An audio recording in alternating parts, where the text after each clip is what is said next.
the 9 most terrifying words in the English language are, "I'm from the government and I'm here to help."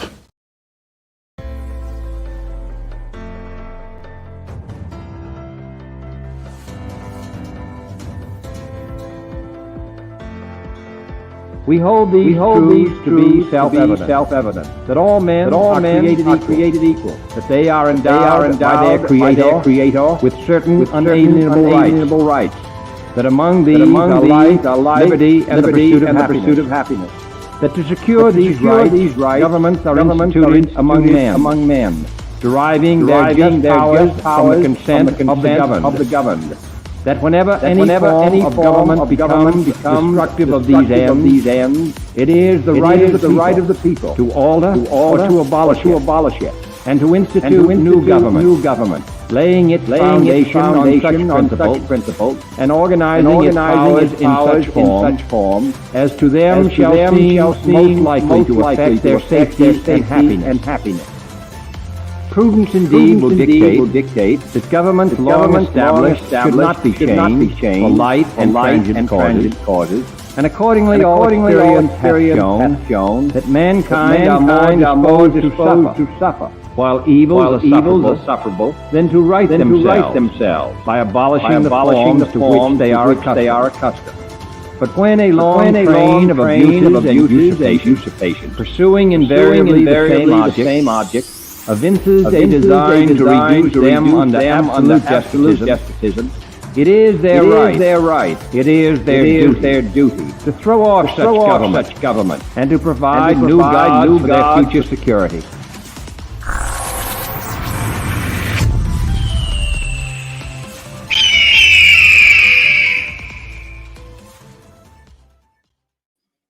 Oh, hey. Oh, yeah. No, I'm watching a video here. Sorry. Let me just remove that. I was doing some self-diagnosis. Anyway, how the hell is everybody doing this weekend? It is Friday. Is the echo? Is there echo? Am I echoing? I don't know. Let's see. Anyway, I know that there must have been a video issue there. I'm having some dangle issues. My green screen is not working, so you actually get to see green windows today. Because I'm not going to worry about trying to figure it out. Every time I try to fix the green screen, my camera turns off. And then when I turn my camera back on, the green screen disappears. So we're not going to worry about it today. But hey, I did see today's a very exciting day. So apparently, we shot down a UFO over Alaska today, and Mike, who is in the chat room, Mike has had like another shipping problem, and this time it's not X delivery or X shipped or whatever it was called. This is Amazon. But anyway, I don't want to get him all riled up about them dropping off gifts or packages in the wrong place. We're here to have some fun and maybe discuss some things that'll piss people off and show you some videos that probably will piss you off. So I do kind of feel bad for Mike, though, because he's always got package problems. And I know he doesn't have a very big package, so he shouldn't have, let's not make it worse for him by having problems, But anyway, hey, Kevin's here. Let's bring him in. He's here. Maybe Mike, maybe possibly, and I love you, and I want to hear that word out of your mouth, because I think you could say the word I made up this week a lot better than me. Maybe Amazon was subcontracting to X delivery. I don't know that for sure, but I've got these books for sale, so there you go. I'm pretty sure that Amazon is subcontracting deliveries for themselves. Because I'm seeing more Amazon delivery trucks than UPS trucks in the last recent history. So it's weird. It is a weird thing. It is a weird thing, Kevin. But So how the hell? I didn't miss you last week, just so you know. How in the hell have you been? It's been 2 whole weeks. I gave, Janice wanted to have her anniversary, and that's good because, that means that she might like you a little still. 31 years. 31 lucky years for her. She has definitely displayed some amazing perseverance and patience. She's something. Perseverance and patience. That's all I can say. Yeah. And this morning, a buddy of mine stopped by, and he and I were contracted by Logan to build and construct and reconstruct a Lincoln log corral, if you will. So I thought that was fun. I hope you don't plan it on actually holding any animals in, because if you built it, it's going to fall over. Well, it did. You have to send the building inspector out there and OSHA and make sure that. That's right. Make sure that farm animals safe, and then he crashed his car into it. And it really didn't hold up very well. And then he was mad. We were fired. Time to hire some better contractors next time. I don't know. Yeah. So yeah, I mean, I just decided if you weren't going to be here, I didn't have anybody to make fun of. I wasn't going to go out and try to find another cohort for the week. I didn't want to find a substitute Kevin. I'm the only target you have. Yeah, I just took the week off. Actually, targets. So yeah. Now I do have to apologize because we have 2 weeks worth of content. So did you tell everybody at the very beginning, before I was paying attention, that none of you are allowed to pee while we're on the radio? Definitely. If you're drinking, you better get you a pee bottle to keep nearby, because we're gonna be here. We got some stuff, But if you have a good memory, you will remember the last article that we discussed on the last show was about some fuckwittery about this. I'm going to use your word, fuckwittery. This guy named Daniel Ament.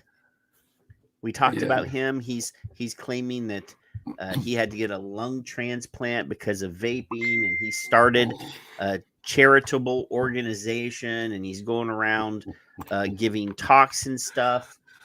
And we tore that apart. Live during the show, I actually replied to the article that was published about it, stating with proof and a link to the article where he admitted he was vaping illicit THC products. I think Dr. Cliff Douglas must watch our show, because the very next day he's calling out the University of Michigan because they're praising Daniel Ament here, and he says misinformation about the actual cause of E-Valley is harmful, as we highlighted recently, and there's a link to the SRNT 15 paper where they talked about this. Isn't that his alma mater? Yes. Exploiting a young man's story of suffering to persuade kids not to vape is based on false pretenses is a lousy way to educate and influence. Yeah. So, and then he found, obviously this is the original post from the University of Michigan Tobacco Research Network. It says, please be aware that Daniel Ament, for whom we have great sympathy, apparently did not share his full story. See his earlier tweet, blah, blah, blah. Please issue a clarifying statement that conventional nicotine cigarettes did not cause Daniel's illness. And this is in referral to this WSBT thing that we replied on the actual website. So and he's full there of is a shit. tweet. I have no sympathy. Zero. Yeah, but this kid has monetized it. He is now he's not only is he a liar, but he's a crook, because he's out. Yeah. He's got a nonprofit that pays him. He's formed his own nonprofit. He's going around charging to get up on stage and lie. He'll be in jail in the next 5 years, I'm sure. Yeah. So this is a tweet from him. Yeah. It says, I also don't think anyone was aware that the consequences of smoking a marijuana-related product would literally kill you. I certainly did not know that and would never have gotten near it if I knew, obviously. So the little shithead is actually admitting. He's a dumbass. So, it's great. It's great that, you sent me this, that Cliff Douglas, even though he is too special to come on our show, clearly, out there. He doesn't want to hang out with two chuckleheads. That's what it is. Hi, folks. Hi, everybody. I said, I feel really good that he's stealing our content. I got no problems with that.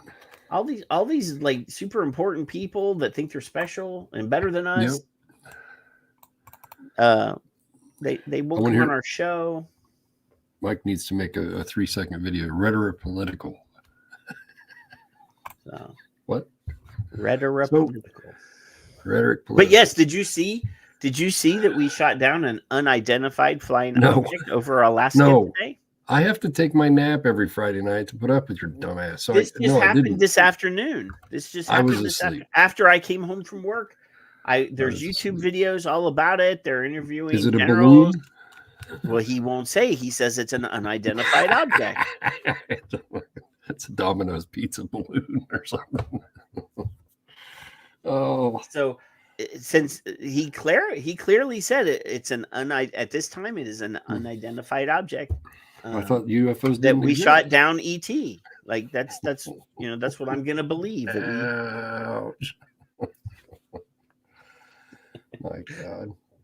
Don't go toward the light, Carolyn. Or whatever her name was.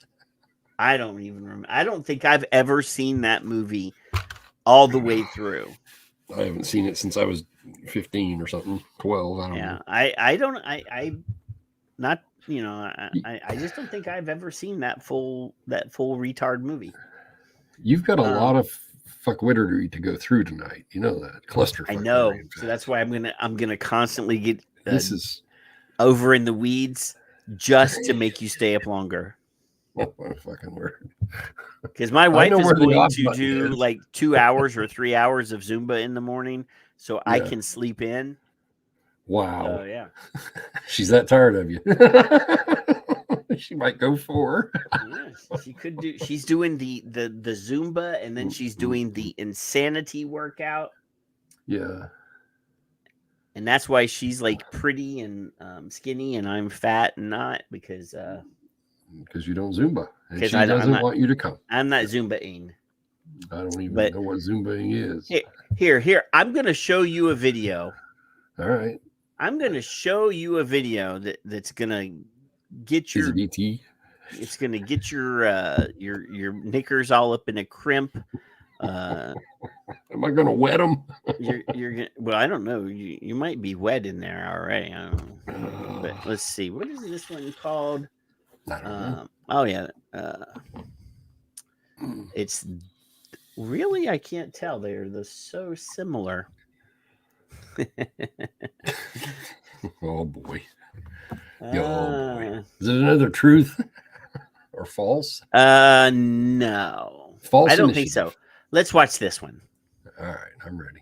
Issuing a new warning about the dangers of vaping. A new study shows e-cigarettes cause more inflammation in the lungs than traditional cigarettes. The researchers at the University of Pennsylvania. More inflammation than traditional cigarettes, Kevin. Fire is safer. Yeah. You say vape devices cause unique damage to the lungs. Unique. That is not yet fully understood. The study was published in the Journal of Nuclear Medicine. The Centers for Disease Control say that more than 2.5 million miners use e-cigarettes. So are these coal miners? Are these, blood diamond miners? What I mean. And why did they go straight from dangers to children? Because, all the adults using it would be interested in this too, wouldn't they? But no. Yeah. Health experts call it a crisis and warn America will face a surge in lung-related illnesses in the future. A surge in lung-related illnesses in the future, Kevin. So this is about the 5th time I've heard or seen the word crisis. And now it's not an epidemic, it's a crisis. They've changed the narrative to crisis. But wait, There's Wait, more. There's more. Oh, let me get my other book. There's more. Check this From one the out. University of Pennsylvania says people who vape are more at risk of lung inflammation than if they smoke normal cigarettes. Wow. It is the first study of its kind to show evidence that vaping e-liquids creates a unique. Now, a unique. Exactly what. Oh, they that's said not before. very unique at all. Hey, I bet you $10 there's a word crisis at the end of this too, Kevin. I was gonna say it is, but I Let's didn't see. know. Let's check it out. And detrimental response in the body that is not as prominent in cigarette smokers. Researchers say vaping in particular can increase the risk of lung disease on top of any inflammation. Are they showing like 1997 footage of vape or what? They both stories use the same stock footage and everything, and almost exactly the same script from two different. And it's about, they were little short, like 45-second to 1 minute long news pieces, Right. and it just seemed kind of fishy to me that they had the same stock footage, and literally the first 20 or 30 seconds of each video is almost identical. Wait a minute, Mallory, don't you get up and go pee. You got to stay right here. That's against the rules. There will be no closed, urination during the show. I think I heard her get up. We've closed the bathrooms. They're off limits. We're gonna take the doors off the stalls. Troop, watch these people. We're just gonna remove the stall doors. We do have a story about that later. Oh, Kevin, later there's gonna be a piece. I'm not sure if I sent it to you or not. It's a video. Down the road, piece. Even if I sent it to you, I know you didn't watch it. You're gonna blow your top. Well, I'm preparing you. I put my hat on purpose because I'm preparing you. See, I'm wearing my Swamp Thing shirt and my get a can hat. See, Swamp Thing. That's right. I'm kind of excited to again go into the weeds, but this week they announced a new slate of DC comic movies, and they're actually making a new Swamp Thing movie. Oh, good Lord! Well, it's been nice knowing you. I just hope that it is as good as the one from the 80s that I saw as a kid. Because regardless of what you assholes think, it was a good movie. And for the record, when I don't want to look at your face, I just look at this. It's not creepy if I say that kid is cute and looks better than me. No. Even though no. When he grows up, he's going to look like you, and then it's going to be all bad for him. And the world will be better for it. And Janice said, I'm going to make a mouse pad. And I said, a picture. And she picked that one. She didn't tell me which one. She surprised me. And I was like, oh, look at that. So, yeah. I mean, Mike's in the room. Yeah. As he grows that thing that makes him look cute right now, it's going to go down. It's going to turn for the worse. Yeah. It's definitely going to go.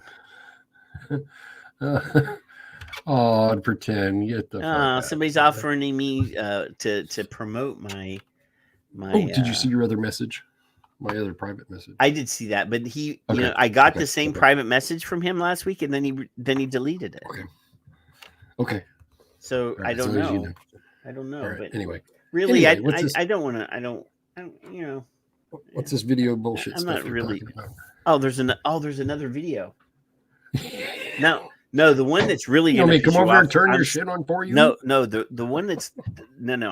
I'm saving the one that's really going to blow the top of your head off for later. Right. I do actually have another video piece right now. Stay tuned, kids. No peeing. It's going to be super annoying when the moment that the person that's telling the thing says the thing.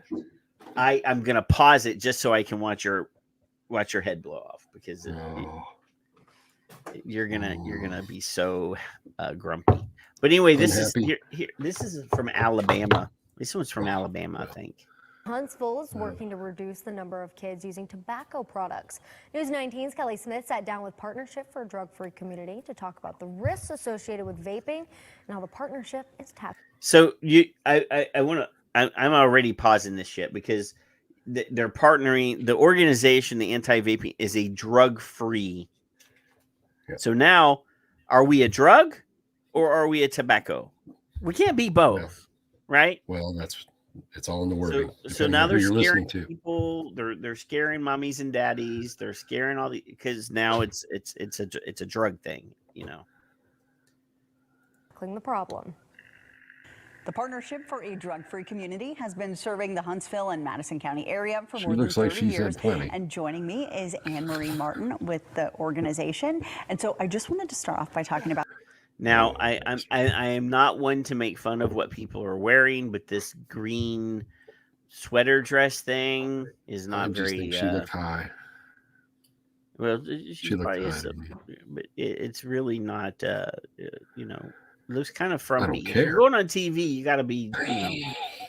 About this. Your organization does have a youth tobacco prevention program. Tell me a little bit about that. Yes. Well, our program is funded by the Alabama Department of Public Health, and our information. The Alabama Department of Public Health. And we're failing Stanford miserably. University Medical School's Tobacco Prevention Toolkit. So we've got some great information to share with students in grades 5 through 12. We talk to kids in Huntsville City Schools, Madison County, Madison City. We talk to private schools. We talk to homeschool groups. Why now is it more important than ever for And Thomas does point out that the young lady on the left in her red dress is camouflaged in with her chair. So you don't know where she begins and the chair ends. Well, that's true. to have this discussion? Well, too many people think that vapes are not dangerous because they don't smell bad like traditional combustible cigarettes. They have all these fruity candy flavors. Dangerous. Yes, rub your fingers together. That's right. Dangerous. And people think, oh, well, it must not be that nasty. Well, it has a whole lot of nicotine. In fact, the popular vapes now, like Juul, Pops, Puff Bars, Elf Bars, that kind of look like candy, they have a type of synthetic nicotine that is almost exact. All right. So, all right. So now What, less he's than confusing. 10 of... No, because they don't contain a synthetic nicotine. They contain a nicotine salt. So, I mean, obviously, we need to be clear. If you don't know what the fuck you're talking about, how can you educate people? Is all I'm, Exactly as potent as a hit from a traditional combustible cigarette. All right. Let's pull that back here. I want to get this full bullshit in here. And now let's just no talking until this stupid person says what she's going to say. Candy, they have a type of synthetic nicotine that is almost exactly as potent as a hit from a traditional combustible cigarette. Okay, so if you want people to quit smoking, would you not actually want them to have something that is close to the thing that you're trying to get them to quit? Substitute as possible, so that it's easier for them to satisfy themselves, so that they won't seek the thing that is going to kill them. No, Patrick. Let's die the way they are. Let's demonize and attack the thing that makes that thing successful at saving people. Okay. So that makes it much easier for someone to become addicted quickly. And let's talk about the numbers. Yes. How many teens or people under 18 are vaping right now, and how does that compare to what we were seeing with tobacco use for teenagers before vapes became really popular? Well, that's a great question, because I ask kids when I'm doing a program, how many do you think? You're not answering the question, you crazy bitch. No, she's gonna dance around it. Let's see. What percentage of the middle and high school students in the state of Alabama smoke or vape? And they all think it's way higher than it actually is. Right now, our latest numbers from the CDC puts it like between, the Alabama Department of Public Health puts it between 21 and 20%. And that's so much higher than it was before. So now, did you see what she did? Yeah. The lady asked how many kids now vape as to, smoking. And then, what did she do? She responds with the percentage of kids that smoke or vape. Deflection. Both. Deflection, Your Honor. Yes. This is not what I asked for. Or these vapes like Juul, Pops, and Puff Bar came along. Year over year, we saw from the National Youth Tobacco Survey a slow but steady decline in youth tobacco use. It was in the teens, and it was going down slowly but steadily. Then Juul came along, became very popular. 2017, that number just went. Well, that number went up because you added the number of kids that smoke and the number of kids that vape into the same category.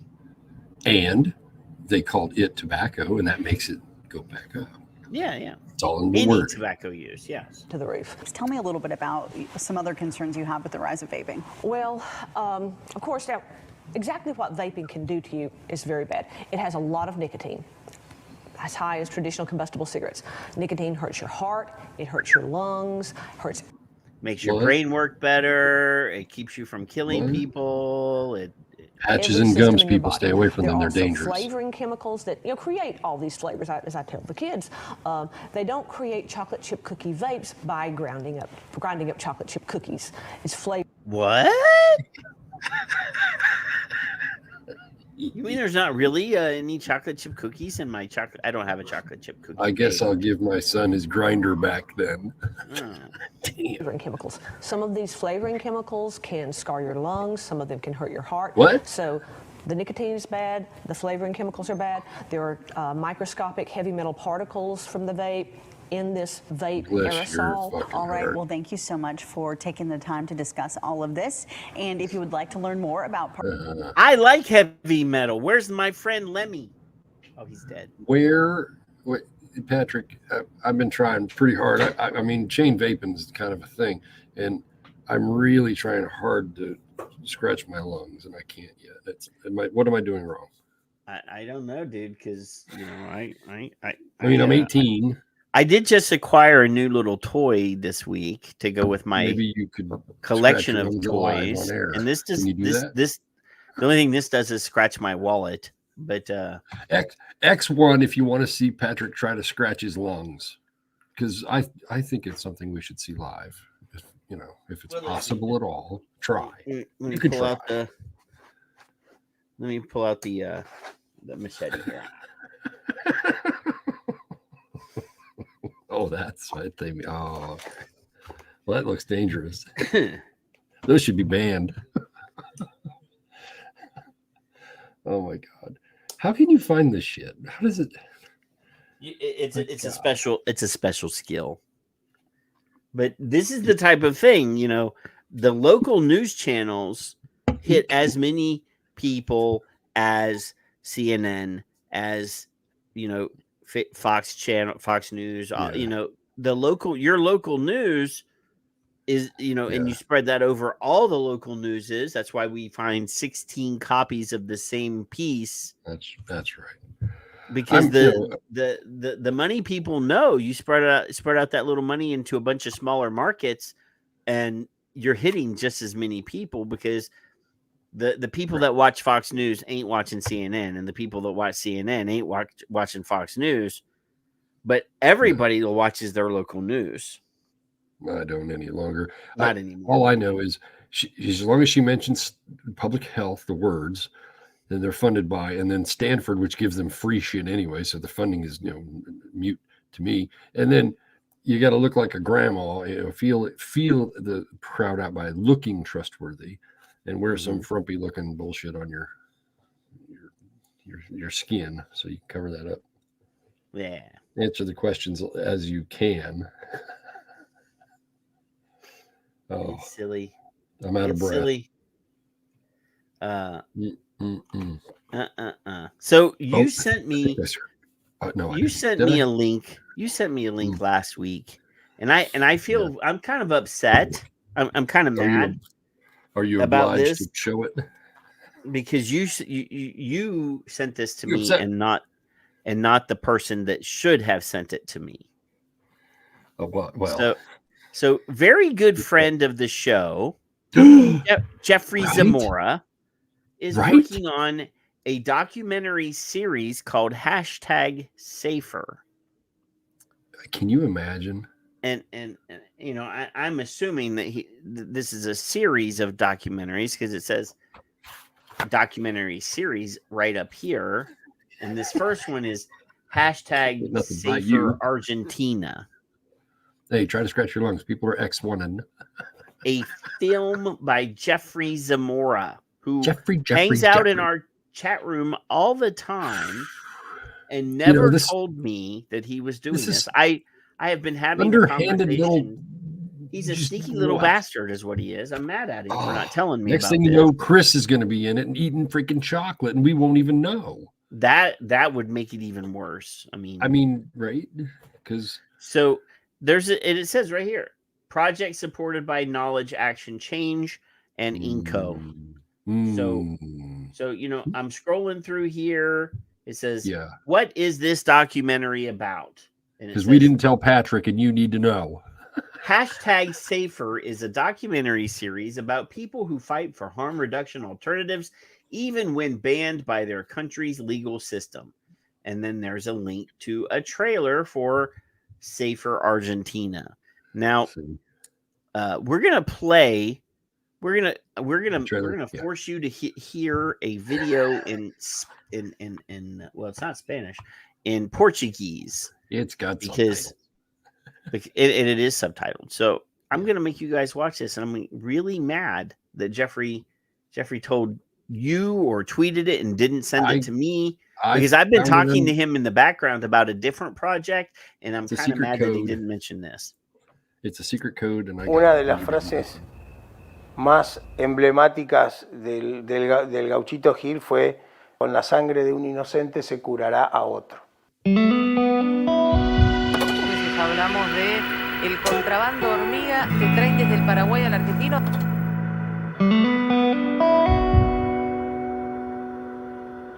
Now, I've met Portuguese women before, and none of them look like this. They were all very pretty, and I'm sorry, Jeff. Is just unbelievably good.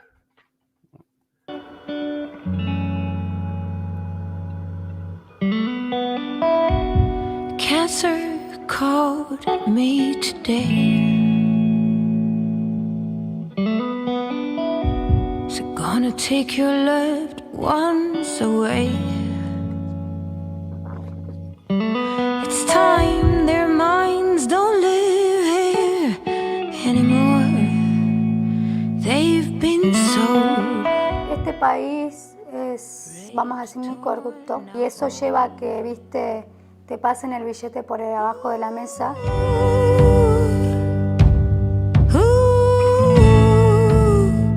Where do we go? En Argentina claramente hay un contrabando, un ingreso de mercadería del rubro. Nosotros lo comparamos con la venta de estupefacientes porque, bueno, nos tratan así y tenemos que escondernos de la misma manera. Tango de la muerte. Now to the crowd.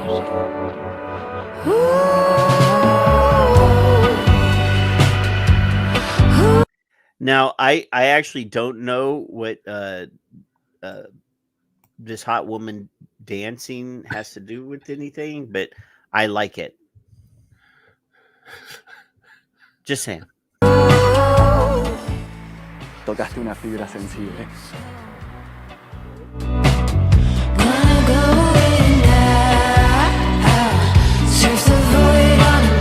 Yo creo que el camino nunca termina.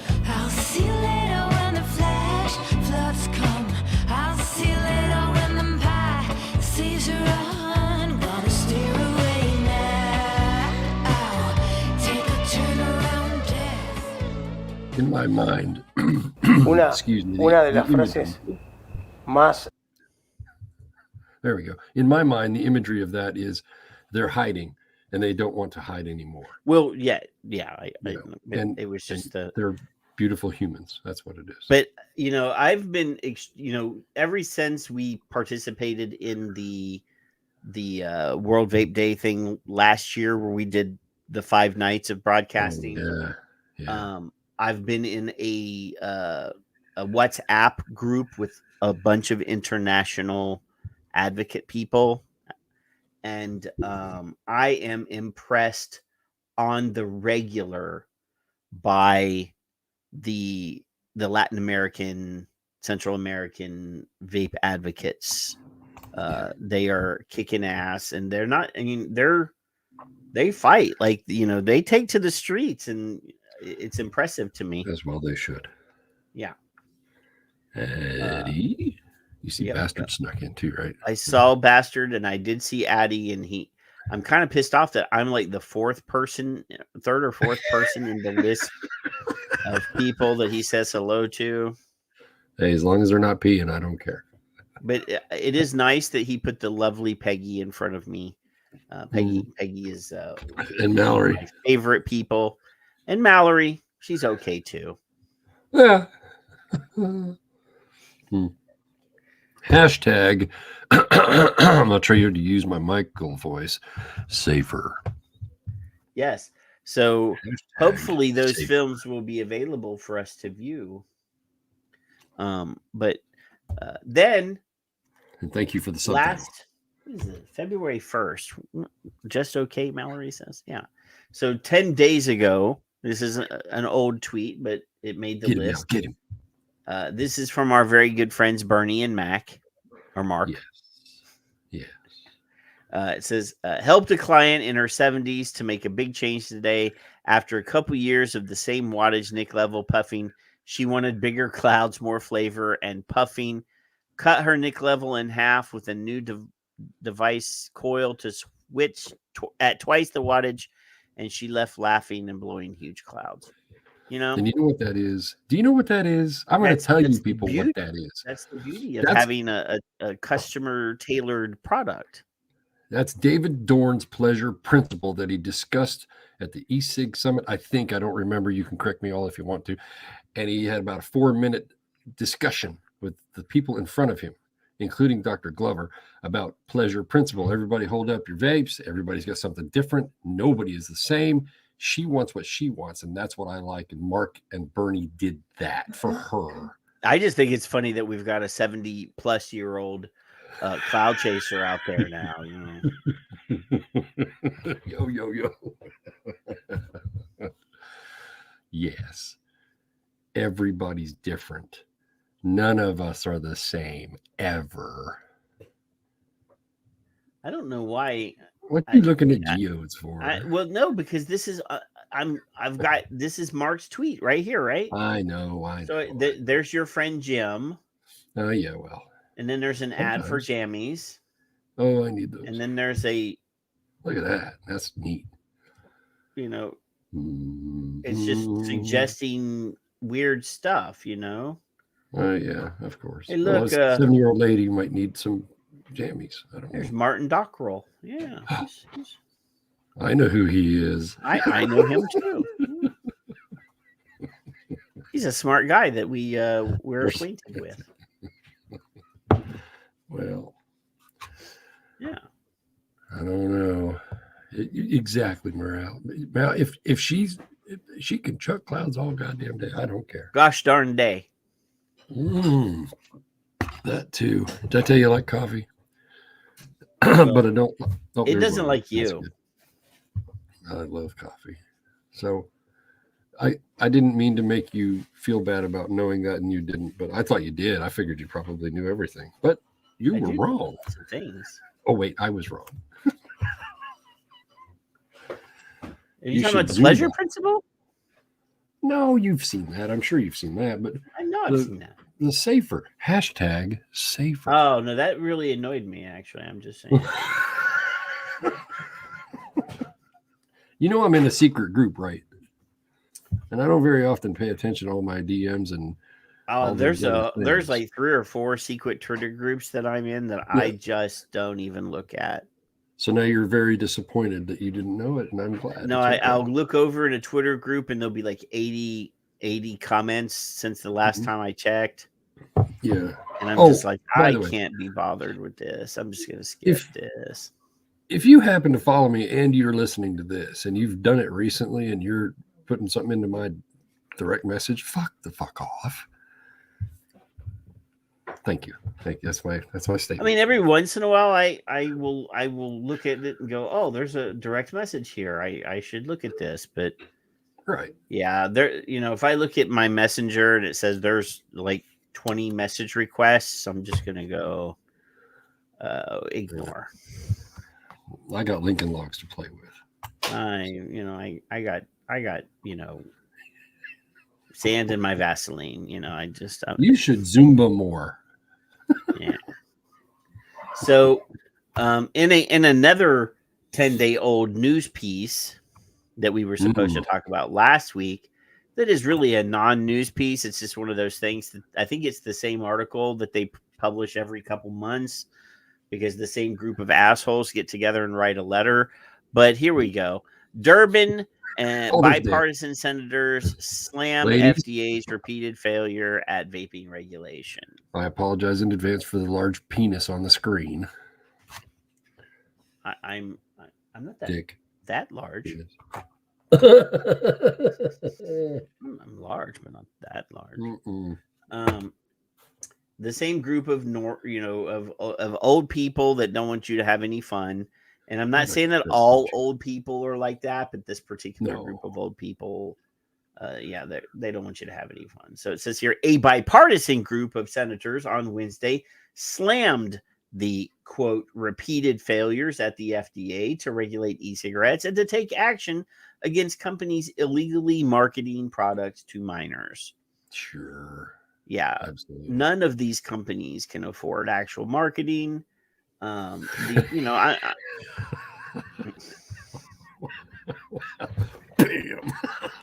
Just saying. Led by Senator Dick Durbin, the lawmakers sent a letter to Health and Human Services Secretary Xavier Becerra, urging him to do everything in your power to right the ship and take meaningful action to fix FDA's persistent leadership failures and prevent youth from a lifetime of nicotine addiction. Nobody cared about this when we were smoking. Yeah. The FDA is currently 16 months past a court-ordered deadline to finish reviewing e-cigarette applications, and the lawmakers criticized the agency for saying it needs another 6 months to complete its work for the e-cigarettes with the largest market share.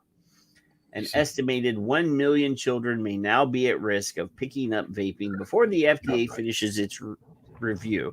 So what they're saying is they need 6 more months just to complete the applications from the big tobacco companies. Right. Now, that does not count any of the plethora, the numerous, I might say millions of applications put up there by small businesses that, I'm sorry, Kevin, none of them stand a snowball's chance in hell. No. I've been saying this. I will repeatedly say this. You'll scratch your lungs before that. If these big tobacco companies that spend millions and millions of dollars on their application can't get it approved, you guys that are spending like $100,000 or $10,000 or $2,000 on your,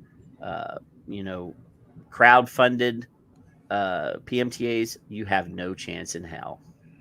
Period. Logan will be a vapor before that happens. And yeah, there is a deadline. There's a clock, a doomsday clock for vaping. Well, it's a government. It's a government clock. So. This is why I say make friends with people that know how to make stuff, so that you guys can build a network of guys standing on a street corner in a trench coat, walking up to people that are smoking, saying, do you want to live? Come with me if you want to live. Because that's how we're going to do it. I've been joking. We've been saying about flying the pirate flag for 2 years since I designed the first. What are you talking about, Kevin? I'm trying to make a monologue here, and you're just muttering over there. Bruni knows somebody. Addie knows somebody. You know somebody. But yes, we're going to have to save us. We're going to have to save the smokers because they have no intention of saving the smokers. So we're going to have to do it. We're going to have to figure out ways to sneak up behind smokers and say, "Hey guys, this is a better thing. Here, try this. Let me know if you need something. I will help you," because they don't care. They literally don't care. They know, and they still don't care, Kevin. So anyway, let's keep going. Durbin has been a leading Senate advocate against youth vaping and has repeatedly called for federal regulators to do a better job protecting children by immediately removing e-cigarettes and vaping products from store shelves.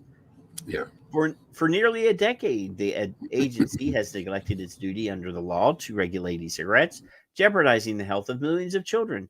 Now, after yet another delay in FDA's efforts to regulate e-cigarette marketplace, it is now clear to us that FDA is adrift and lives are at risk, the lawmakers wrote. Yeah, the people are, their livelihood is at risk because if cigarette sales go down, oh my God, how are they going to pay their bills? Right. I'm getting a lot of these ads. See, now look, just CBD. Anyway, Well, it's safer. Well, I mean, not for me if I get caught taking it. The funny thing is I've got pictures of Dick with these ladies from Babe. You got pictures of Dick? Skip's here. And I have no pictures of Dick with anybody from CASA or any other organization. None. Zero. Raja, Dick. He won't give us meetings. Right. Did you see that Kim just got here? Well, the U.S. District Court for the District of Maryland ordered the FDA to finish reviewing e-cigarette applications by September 9th of 2021. But the agency has only completed reviews of about half of those e-cigarettes, the lawmakers said. Some of the most popular e-cigarettes used by children today do not have market or authorization, but are on store shelves only because FDA has granted a free pass and decided to exercise its enforcement discretion, they wrote. I didn't see that pass. Does anybody have a copy of that pass? I would like to see that free pass, but I would like to photocopy it.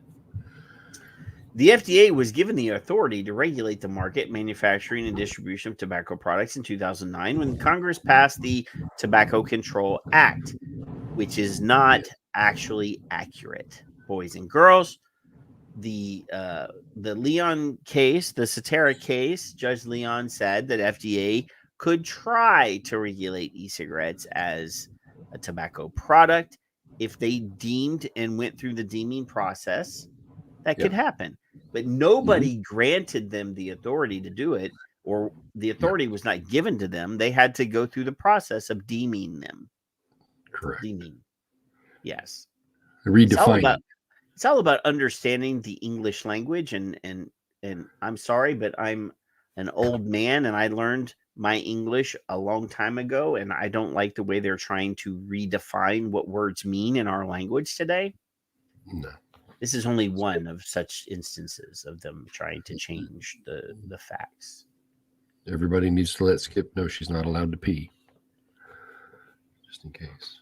Oh, I forgot. Yeah, we're not. I've been peeing the whole time, Kevin. Well.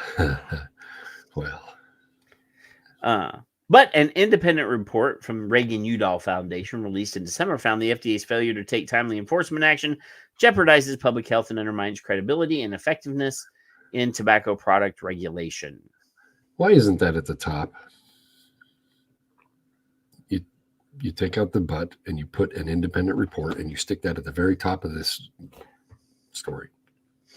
But the report faulted the FDA's inconsistent approach to regulation for being at least partially to blame for the popularity of vaping among young people.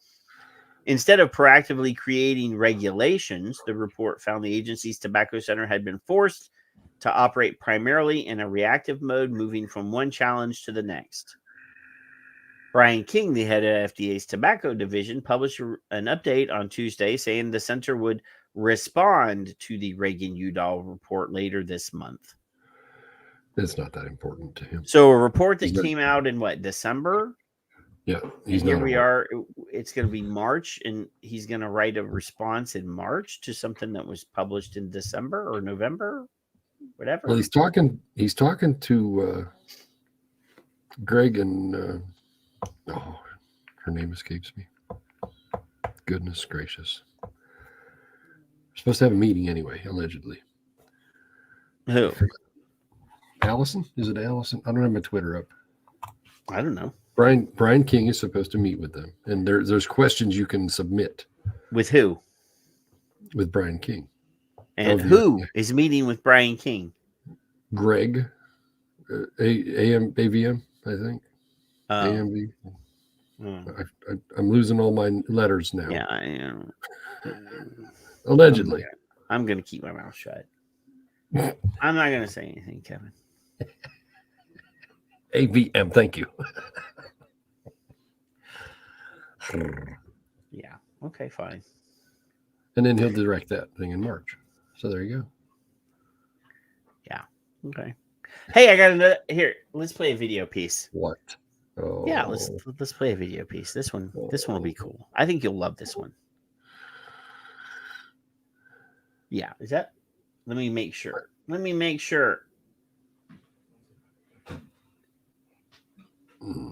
There's multiple ones here. I'm holding on. Let's see. The last decade, vaping has emerged into an epidemic of alarming proportions among U.S. teens. Last year, 20% of middle and high schoolers admitted to using nicotine products despite the health dangers. So how are schools trying to keep it off campus, and how to spot the signs if you're a parent?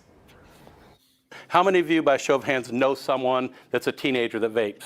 Lebanon High School Principal Kevin O'Rourke knows a lot of his students vape, and it's a daily effort to make sure kids aren't doing it on campus. And then there's a vape detector, and it's pretty sensitive. The school just installed vape detectors. All right. So they just installed these vape detectors. And there's piss on it already. You see, it looks like somebody has already peed all over it. And it's on the ceiling. I know boys have problems, aiming and stuff, but I mean, that's on the ceiling. Oh, that's just installed vape detectors in the bathrooms. I hope it's making a difference. And I hope our kids know we're not doing this because we want to have one more way to try to get you in trouble. It's we care about you enough to say, please don't do this, and we're going to monitor you for this. E-cigarette companies like Juul market their products to teens. How? And that teen has a beard or a shadow. Well, when I was in high school, I had a full beard. Yeah. But they're making claims here. I know. Don't do this, and we're going to monitor you for this. E-cigarette companies like Juul market their products to teens, promoting it as safer than regular cigarettes. When? So far, none have done that. None of these teenagers were alive the last time a Juul commercial was on TV. I'm just saying. Well, yeah, that too. They also come in candy-like flavors. Brian Hannon. Juul doesn't come in candy. I'm not defending Juul, but I'm just saying that they're making incorrect statements. And with the Cancer Action Network says e-cigarettes can have hundreds of harmful chemicals along with highly addictive nicotine. But what else? All right. Now that stock video footage of that person vaping, I want you to look at her finger. Along with highly addictive nicotine. That one. That one's got a fucking hand tattoo. How many high school kids have a hand tattoo? I don't know. I haven't been to high school in 35 years. But what else? We don't yet know what all of those risks are. And so it's a little bit of an experiment for kids who are using e-cigarettes. We just don't know, Kevin. We just don't know. So we shouldn't be talking. But we're going to tell you anyway that we don't know. Because I know. We're incompetent. Yeah, well, They're putting themselves at risk of a lifetime of tobacco addiction. And they're really kind of a walking experiment in terms of what this would do to their health. What do doctors know vaping causes? Lung and cardiovascular injuries, shortness of breath, asthma, even organ damage. Organ damage, Kevin. It's gonna damage your pancreas or your. That last time I played my organ, it didn't work right. Your spleen. It's gonna damage your spleen. I'm working on scratching my lungs. My lungs are clearer now than they were when I was a smoker. I can go up and down multiple flights of stairs. Yeah. I never did, nor do I have asthma now, and all of my organs appear to be working perfectly fine. Huh. And look at this marketing that they're up against. These vapes look like pens, lipsticks. Now look at the marketing that she's doing right now. Now she's talking about form and form factor, but she's calling that marketing. And this is somebody that works in the media, Kevin, that doesn't even understand what the word marketing means. These vapes look like pens, lipsticks, USB earbuds, and how about this one? A pen found in a hollowed out deodorant can. Now that was homemade. I guarantee you that you're not going to find it. And you notice she didn't show it. I lost it somewhere. Anti-smoking organizations say it's up to states to start funding programs to educate about the dangers of e-cigarettes. Hannon says Indiana is doing far less than other states. So according to Indiana Health Department, roughly 3,100 young Hoosiers form daily nicotine habits every year. So the tobacco tax hasn't gone up on cigarettes in 16 years. A new tax on vaping products has been added in the past few years. But again, you talk to any... Didn't we do some math on 3,100 kids a day and they'd run out of children eventually? Yes. Every kid in the world would be addicted. I think I wrote that down in this book. I'm not sure which one it was, actually. Trumpet repair. I'm not even going to try to click on that, but... Do you know how important those people look and how serious this is? Are we making a mockery of them again? Yes. Of these cessation experts who are trying to win this war, they say we are way behind here in Indiana as far as taxing, education, and... Do you notice how many times they mention taxing? Well, it's important. Funding is real. Cessation programs. Do parents have any idea how severe this is? I don't think so. I really don't. And like I said, I was... Do parents do their jobs? No. Alarmed when I talked to a parent who told me they couldn't believe how many kids are vaping. I know there's going to be pushback from actual people, adults who have started vaping to try and cut down on cigarette smoke. Right. That's an entirely different topic. So, just think of how is this an entirely different topic? Let's just ban all the stuff that kids like because adults like the same things. And they haven't mentioned the law yet. That's an entirely different topic, Kevin. Nobody said anything about the law. I'm so concerned. It's already illegal for these little shits to have it in the first place. Huh. Wow. Industrious little bastards they are. We're bothered. Kevin, do you remember how sneaky a little bastard you were when you were a little bastard? I started around 9. Yeah. I mean, I was a sneaky motherfucker when I was a kid. But as an adult who was a sneaky motherfucker, I should be able to catch the next generation of sneaky motherfuckers. You know what I'm saying? Every time I pass the high school, I see 0 children vaping. And this is a pretty sizable school. It's 7,000 kids. I don't see any of them doing anything on the sidewalks. I really don't. And I don't see it often, but I don't miss it any time. Yeah, I used to see and say like 8 years ago, like dumbass kids hanging out in front of the mall with a mech mod, like and they're dripping like we used to with the cigarettes. But I haven't seen that in a long time. No. Yeah. Let's see if there's any more fuckwoodery in the last 20 seconds of this. It says you don't want teens to have the same addiction you have. And that's what this is. And it's teens, elementary school in some cases as well. And the problem is a lot of times you don't really know exactly what's in a lot of these because some of these just aren't regulated. Some it's on the aren't. right It's a tough uphill battle, at least for a lot of parents for this. But we're going to be following in the legislature, of course, right now because they're going in there every day trying to make sure policymakers are doing more to help Indiana. Good job with that. Yeah. Man, Good job, Kevin. Good job with that. What's the girl in the Reds problem? She didn't even get to talk. Well, I'm like, oh. She's probably vaping. She's like, oh, they caught me. Oops, I better not say anything because my vape is in my purse. Yes, Mallory. I love that girl. You have other fuckwittery? Yeah.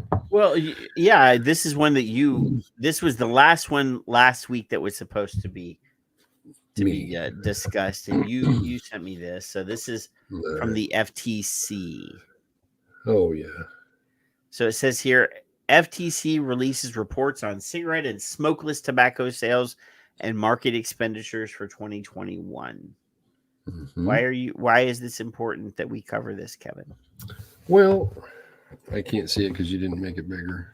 And I can't scroll it. You want me to rub it? Here, that's whoa. That's plenty. Yeah.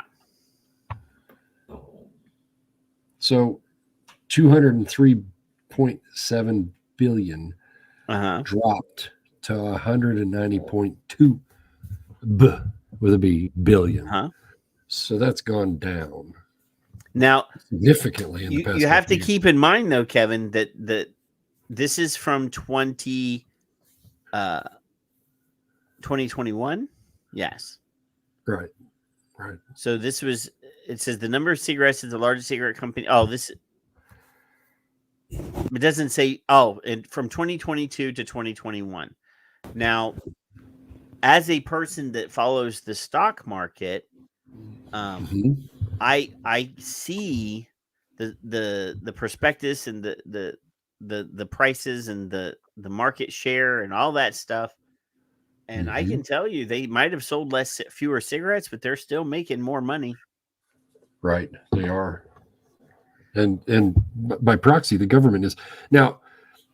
When you're telling me on the news, you news bastards, that a very, very small percentage of people in the world, or in our country at least, smoke menthol. There's 37%. I was kind of surprised that was that high. I thought it was going to be like 10. No. Because it's 37. It's way higher than I thought it would be. So they've dropped the amount of sales, but they've increased, of course, their money. So profits. Yeah, no, but do you actually imagine that the manufacturers of these 37% are going to lay down and die when or if a menthol ban actually were to be implemented? I honestly do not believe that you or I or anyone in the room, I mean, Ed's still here, but nobody in the room, pretty old, though, except for Ed, maybe will ever be able to outlive the sight of bans on it. I don't think we'll see it. No, I mean, too much at stake. 37%, though. There's going to be 20 years of lawsuits. You know what I'm saying? Yeah, and the same thing with the nicotine. It's the same thing. They authorized one, but they're not forcing any of the others. Keep that in mind. And it's been almost they do say we want to reduce them to minimally addictive levels, but they also want to stop kids from vaping. So that's my Archie Bunker thing. Yeah. I don't believe we will see menthols banned ever. I honestly don't. Maybe outlying countries, maybe certain places. Yes, we have, but no. Black markets will thrive. So it says here the amount spent on cigarette advertising and promotion increased from $7.84 billion in 2020 to $8.06 billion in 2021. Not much. That ain't really a lot to me.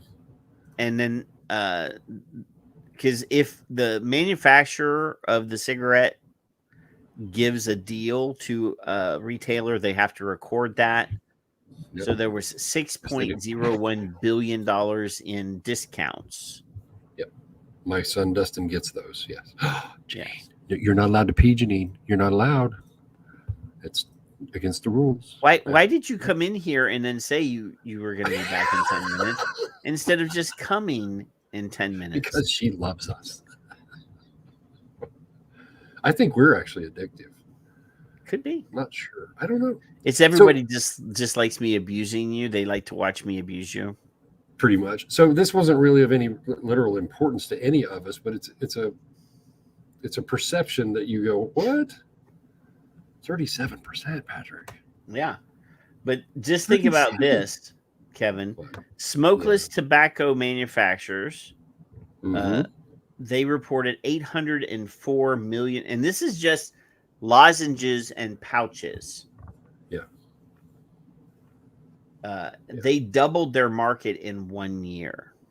Isn't that crazy? From $400 million to $804 million.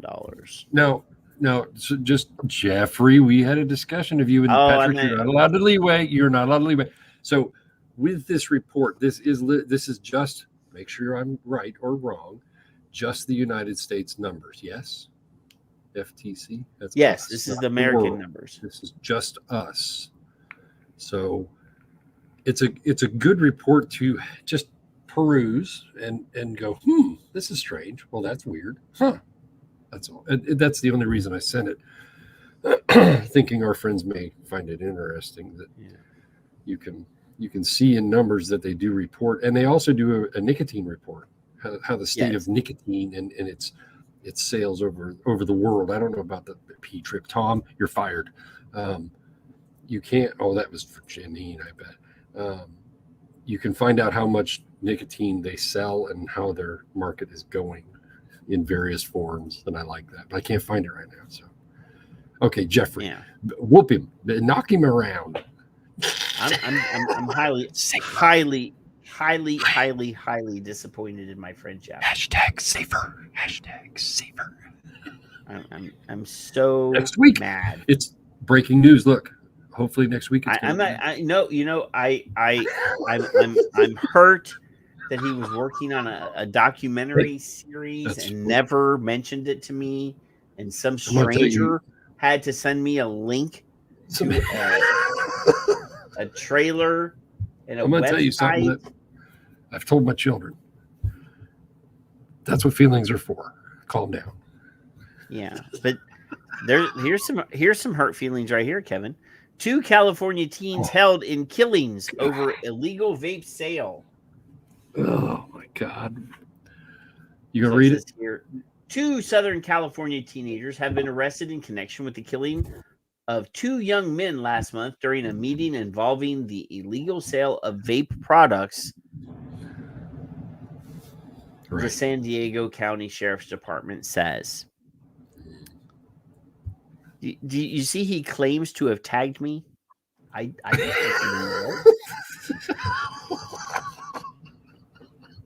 A 15-year-old boy, Kevin, was arrested Wednesday at his home in Oceanside. I know somebody that lives in Oceanside, Kevin, and so do you. I do. Yes. He's got really pretty hair. Hair? Well, you claim he has really pretty hair, but I've actually been to Oceanside. Have you? And yes, I went to Fig's store in Oceanside and had lunch with Fig in Oceanside. I touched his hair. I had a brisket sandwich. It was awesome. A day after a 17-year-old was arrested in Riverside, Sheriff's Lieutenant Chris Steffen said in a statement, both suspects were booked into a juvenile detention facility for investigation of 2 counts of murder. Their names were not released. Because they're juveniles, you dumbass. Oh, your wife sounds like you then. Yeah, she's not happy. She doesn't like you either. She was coughing. The victims, who the Sheriff's Department said were friends, were found with apparent gunshot wounds in the city of San Marcos on January 4th. Jesus Garcia, 19, of San Marcos, was found on the ground near a park entrance and died that night in a hospital.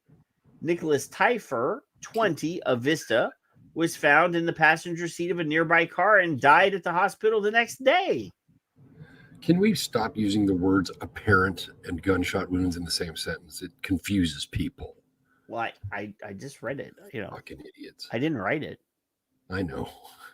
And here's a quote. At this stage of the investigation, it appears the suspects did not know the victims. However, we believe the reason for them meeting was for the illegal sale of vape products, Stefan wrote. The motivation and circumstances are still under investigation. So we don't Stefan know. did not say which side of the meeting was buying or selling. Yeah. And then down here it says it is illegal in California for retailers to sell tobacco to anyone under 21. In November, voters approved a ban that prohibits flavored cigarettes and vaping cartridges, which supporters said were too easy for teens to obtain. Well, the ban doesn't make it a crime to possess the products, but retailers who sell them could be fined up to $250. In addition to menthol and other flavored cigarettes, the ban prohibits the sale of flavored tobacco for vape pens, tank-based systems, and chewing tobacco, with exceptions made for hookah, some cigars, and loose-leaf tobacco. Now, what did this not tell you, Patrick? What did they leave out? What kind of gun, where they were shot? No. That's the kind of stuff Apparently, because I love that word, they don't mention whether or not it was actually nicotine vaping product or some other kind. So now I have to ask, because Mallory's over here spouting off stuff. She says they can't tell a gunshot wound from a stab wound. Well, it's apparent. Now I'm kind of concerned because there is clearly a distinction, and it's not like I have any experience as a forensic anthropologist. Right, love you. 31 years. It does not say. Addie asked if it was cannabis or nicotine. It doesn't say. Strange, isn't it? Very strange. Is Now, he in your question? Now, yeah, I think so. Now, my comment to this has been predicted. There's going to be a black market. This is going to be way more dangerous. Now, not just in California. This type of nonsense is going to be everywhere, Kevin. Could we have foreseen this and predicted it and possibly maybe just not have it happen? I actually believe that we predicted this. I know we did. 5 years ago, maybe. Yeah. Possibly. Yeah. So whether it was cannabis or not, either way, I'm very sad for two families at least. But I hope they're paying attention, because I don't think they are. I tagged Parents at Vape or Parents Against Vaping, whatever they are, whoever the freaking Pave are. Pave. I tagged Pave and said, this is exactly what you want. This is how it works. This is what's happened. Yeah, I mean, I did that back when we had that video of the special needs kid getting beat up for vaping, Yes, sir. Yes, sir. I did that too. Yeah. Let's see. Oh, here's one. You'll love this one, Kevin. I'm gonna go ahead and pre-rub it a little bit for you. Jeffrey, for the record, I still love you. Patrick's a dweeb. I'm gonna get the fluffer in here so that it's already pre-rubbed for you, Kev. Hashtag safer. Oh, there's a. Oh shit, Kevin. What? Let me scroll back on this video here. You remember we played two video pieces earlier? Yeah. That were very similar. Well, this article was unrelated to that, but look at this. Oh, it's the same girl, isn't it? Let's see. And new warning about the dangers of vaping. A new study shows e-cigarettes cause more inflammation in the lungs than traditional cigarettes. The researchers at the University of Pennsylvania say vape devices cause unique damage to the lungs that's not yet fully understood. The study was published in the Journal of Nuclear Medicine. The Centers for Disease Control. Now, this article is actually called "My Cartridge-a-Day Vaping Habit Left Me on Life Support." Amanda Stelzer visited an urgent care in October of 2019 as she was struggling to breathe and had severe lower back pain and felt like her heart was beating out of her chest. Now, this video is completely unrelated, but we're going to scroll down here. Yeah. A woman was told how she has told how she is happy to be alive after her vaping addiction left her on life support with a life-threatening lung condition. Amanda Stelzer, 34, started vaping 7 years ago when her friends all started doing it, and the flavors gave her a buzz. That's right. Register to find more. I'm not going to fucking register for this. Janine, you get 2 demerits for going potty. Who? Janine, 2 demerits. I don't know that we should give her any demerits, Kevin. She's a special case. Does Jeffrey get demerits? No, Jeffrey definitely gets demerits. Jeffrey, you're very welcome, sir. Yeah, I'm gonna. Me too. She said she's old. Old? She said it. I didn't say it. I called my 35-year-old. How dare you? How dare you, Kevin?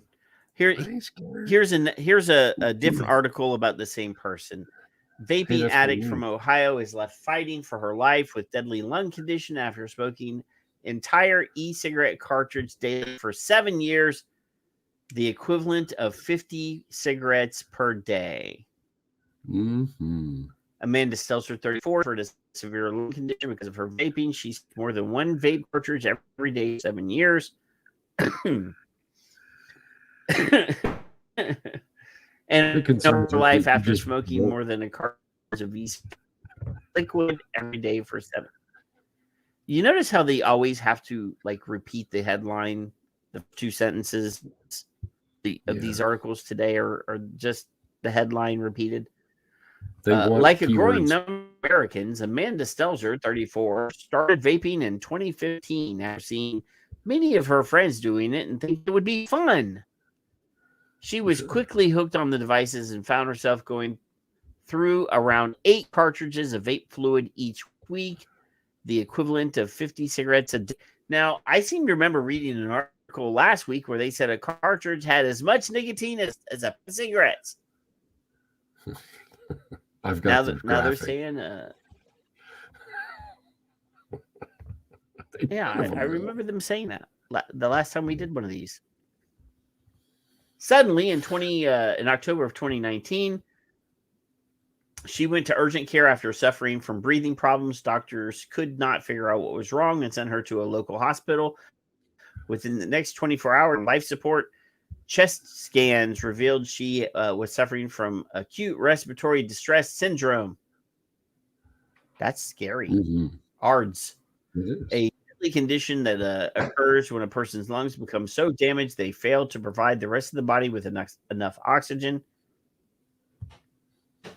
My God, cover it up. I don't. Couldn't they have picked a more appropriate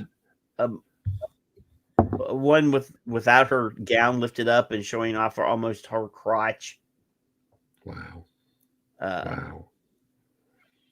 Repeated studies have warned that vaping can cause severe damage to lungs and heart, similar to smoking standard cigarettes.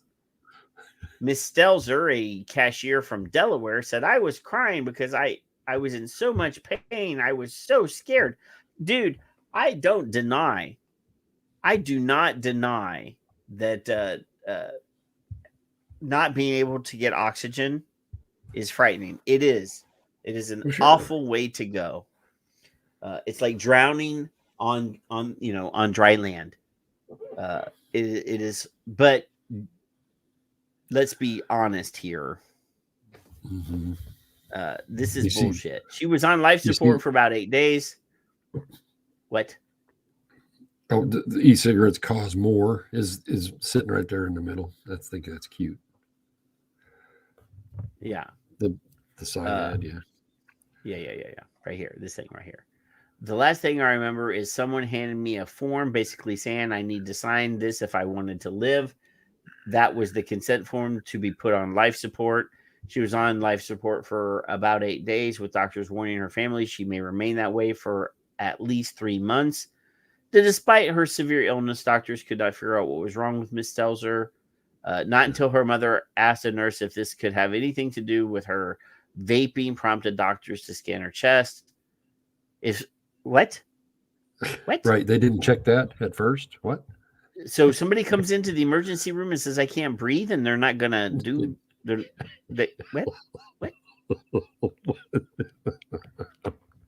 I'm going to have to mute myself. Medical staff then confirmed that her diagnosis directly resulted from her vaping. That is bullshit. The crack fucking After staff, 2 more weeks in the hospital, she was discharged, but she could not work, see friends or family, or be around people using cigarettes and vaping for 6 months while her lungs healed. The condition, also known as wet lung, occurs when fluid starts to build up in the elastic air sacs in the lungs. I don't know why there's a all uppercase fine. But anyway, because of the fluid, air cannot fill the lungs, meaning less. So, Kevin, I'm not sure you're familiar with wet lung or lipid pneumonia, but lipid pneumonia can only be caused by oils and fats built up inside of your lungs, which do not occur from water-based chemistry like vaping products. Not nicotine. Gee, I wonder. Products, at least. Yeah. Could that possibly be a lie in this whole thing? Huh. Mr. Obvious. Can you never mind. What is now this grumpy old lady in our chat room over here is bragging about drinking rhubarb gin and not offering to send me a bottle? I am very upset with my Canadian sister. I'm just getting upset with our friends tonight, Kevin. That's Dean and Jeffrey are both on my poopy list right now. How you just robbed Jeffrey of all his dignity earlier. He's going to have to listen. He's going to have to go back to the replay and watch while we were viewing his website and his trailer for his documentary program. #safer. Because #rhubarb gin and not having the courtesy to say I'll send you a bottle, Patrick. That just hurts my feelings. As a result, the body's organs do not get the vital oxygen they need to function, leading to organ failure or even death. She was recommended to use nicotine lozenges as her body was still healing and suffering from nicotine withdrawal. The cashier suffered substantial financial losses and mental health issues after her time in the hospital. Could be that she suddenly wasn't having THC because... No withdrawal there. I see that. Jeffrey. I only made 2 snarky comments during the thing. I had to stop him, Jeff. It was out of control. He was going off the rails. Off the hook. I'm telling you. Oh. You know, it's strange that this woman is even alive with the lack of care she got in the first 20 minutes of being seen. I'm impressed. Yeah, I mean, I am not a medical doctor, but when I have a problem, if I have a patient that has a severe breathing problem like this, I get on the phone and call the doctor and say, hey, we need chest x-rays. And the doctor will normally say, okay, I'll send x-ray on wheels right now. Why, is his foot hurting? Should we check his lung? Jesus Christ. She said, All right, I was lucky that I owned my car at the time and my insurance covered my treatment, but I still got into a lot of debt. Well, How? There's a GoFundMe coming. Yeah, I'm sure. It was depressing. I was happy to be alive, but I was sad that I couldn't work and I couldn't be around my friends and family without a mask. Read this next one very carefully for me. It was awkward having to disinfect everything and ask people not to vape or smoke around me anymore. Well, I mean, I think, didn't we all have to do that for like 3 years? Oh my God. Wear a mask around each other and wipe everything down when people, I mean, I think we all had to experience that. Wouldn't disinfectants set off other problems if you got too happy? Yes. I mean, unless it was that organic, she should have all natural disinfectant. I can't understand how I even lost 2 friends because they refused to quit. Now, Amanda suffers from post-traumatic stress disorder due to this experience, or it could be her body her depression and everything is keyed up because she doesn't have nicotine in her body anymore. However, her health is amazing right now, and she is in the best position she's ever been in, with many supportive friends and family members around her. I just don't understand the quality loss in most of the things we see. Here, look at this, Kevin. What? She has vowed never to touch a vape pen again and hopes that her experience will be a wake-up call someone else needs. Amanda said, it seems harmless until it isn't. You never know what can happen. I thought it was no big deal when I started. It is dangerous, and I don't want someone else to go through what I went through. Some people might not want to see it or hear it, but if it helps just one person stop, I'll be happy. Use of vapes in the United States has reached a, look at this, Kevin. Crisis. Imagine what I just said an hour ago. Point. I guarantee you we're going to see the word crisis in a plethora of articles going forward, because the word epidemic is no longer scary because we've been going through a different kind of epidemic. So now they're going to use a different word and they're going to say crisis. You timestamp especially that among young people. I'm gonna make that into a YouTube short.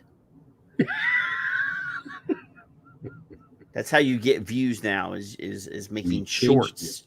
We changed it from epidemic to crisis. Period. Yep. That's the new word. That's the new scary word. Yeah. Mark our words. Demerits. Who are you going to give demerits to now? Oh, everybody? Whoever's going to pee. I can tell.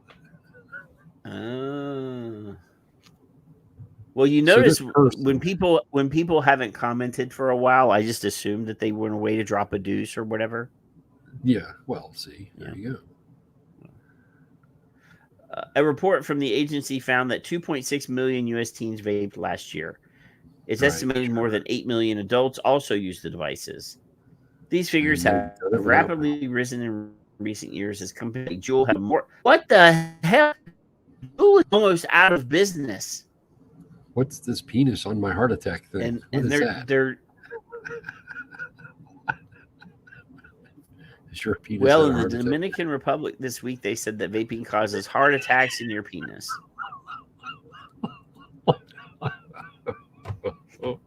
They got to protect their cigar businesses. The Dominican cigars are all over the place. Those things are awesome. You go, Michael. Penis is called. Get a glance on that, would you? Could you just send that to him? That way he does a blog. I'm sure it's gonna come out. To confuse the public about science, to confuse scientists about science. What about that? What a fucking punchline. It's such a sad looking human. Hey! Stop it. Hey! Stop it. Stop it. Fuck off. Yeah. Yeah. What? Yeah. Yeah. I introduced Logan. What's the guy's name that was a penguin on the series in the 60s? He became Rocky's coach. Burgess Meredith. Yeah. Me and Logan were doing the rant. We did that for about 10 minutes. It was fun. You gotta have a long stem cigarette when you do that. Because But I didn't censor the video like some would. Bastards. Does anybody have any drugs? I'm looking to score some drugs. I'm looking, Kevin. I'm looking. This is going downhill so fast, and it's going to get worse, isn't it? Oh yes. Gotta proud Oh of you, yes. aren't you? We covered Jeffrey. Safer. And then the killings, because prohibition is dangerous, kids. Some dumbass in Ohio, and it wasn't me for a change, and now it's going to just get progressively bad.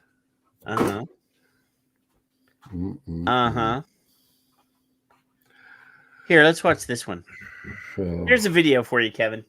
Is getting creative to crack down on an issue plaguing its middle and high schools. Our South Carolina Bureau Chief, Shakira Speaks, explains why leaders are turning to cameras outside school bathrooms to put an end to vaping. What? Lancaster County School Safety Director Brian Bond says he wants parents to know that he's heard their complaints and their concerns about the rampant vaping in school bathrooms. It's something that's frequently come up in parent meetings. Vaping has become a significant issue across America. The FDA says in 2022, more than 2.5 million U.S. middle and high school students used e-cigarettes. Lancaster County School Safety Director Brian Bond says the issue is plaguing both middle and high schools in the district. He's created a small task force of people who will watch restrooms for improper behavior. We're going to be... Did you pause that? I did pause that. This is fucking task force. Where's the word crisis? I haven't heard it yet. Well, no, the worrisome thing, Ken, is now they're going to put cameras outside of the bathrooms, in front of the bathroom doors, and have people watching the bathroom. Voyeurism at its finest. Beautiful. Employing some technology. There are mechanisms and detectors that you can put in a restroom to detect vape or THC aroma, and then it will send you a text message back to an administrator. The devices, which cost about $1,200 a piece, will be placed in hotspots around area high schools. The next stop is conducting a week-long audit to determine how many vaping cases come from the schools to really assess the issue. We've had, just in the last 2 days, we confiscated about 7 with one of our metal detector screenings a couple of days ago between a couple of schools. And we've actually confiscated with THs in 2 days. With port of the idea. One mom said, my daughter can repeat. Thank you. It's one of those things where kids and parents, they want to be able to go into the restrooms and not be around it, and we understand that, and we need to do all we can to make sure that stuff's not being used in school grounds. The district says they hope to have the devices in the next 3-4 weeks. Their plan is to buy enough units to get a good sampling. They'll test them out in high schools first, and if the devices turn out to work well, then they'll move on to middle schools. For now, reporting in Lancaster County, Shakira Speaks, Queen City News. Did he say that it could detect the aroma? Because yes. I think he said that, and that hurt my arm. I don't need a machine. I can walk down the hallway and smell. Oh my God. And smell that. Call me crazy, but there's that's no pretty task easy force to identify. the enforcement and compliance isn't still, nobody cares still? It's okay. Everything's good. Nobody cares. Just checking. Nope. They can detect the aroma. Are you out of your fucking mind? Yep. Yep. Boy, that's some technology right there. Right. I have a nose that I was born with that will actually do the same thing. Oh my God. Don't blame him. Progressively worse. And what is his name? Brean? Why do you spell your fucking name like that? What are you, nuts? It smells like the aroma here. Yeah, but you don't have a detector to tell you that. That smells like hooch. My detector I can said smell hooch. It's hooch. Yeah. Let's see. There's also a dog named Hooch. He was in a movie. I think they made it twice, actually. Hooch. Oh, I think they did Turner and Hooch twice. No. Really? But, I found another one, Kevin. Here, let me. Well, let me stick that one in this book because that's fuckery that we just watched. Now, this next one is the fuckery of all fuckeries. Yes, Janine, and I'm sorry about your neck. It's Patrick's fault. Don't. It's not my fault. I'm a good boy. It's, well, that's what you told your mother when you were 12. I'm a good boy. Yeah. I never get caught. No. He's got a vape on this desk. Look at him. Who, me? Oh, no, that guy? Fucking newscaster guy. Oh, well, that's what it looks like. It can be disguised as a news desk thing. A news desk thing. Sneaky bastard. Sneaky bastard. Oh, here it is. Yeah, this is the one. This is the one that you want to watch, Kevin. Here, watch this one. This one will be prepared, boys and girls. School District is trying to get kids to stop vaping. The Trib reports it'll install detectors in restrooms at the middle and high schools in the coming weeks. The district is also using a new Smart Pass system. It's an app that tracks the frequency of students' use of hall passes. It's supposed. Wait a minute. Let's do a report real fast and see if little Jenny has the shits or not. Holy crap, she's gone 9 times today. So an app that measures an app on a child that records the number of times that a child goes to the bathroom. No, and fuck you, no. That tracks the frequency of students' use of hall passes. It's supposed to help administrators quickly investigate issues in the bathrooms or hallways. The Highlands School District is. I mean, just the idea as a parent.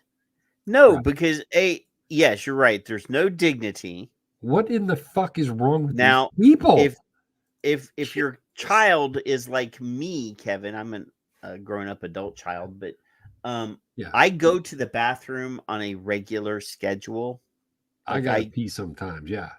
I go at the same time every day, or pretty pretty. There you go. So now we have an app that sickos could use to know when little Jimmy or little Cindy is in the bathroom on a regular, like they can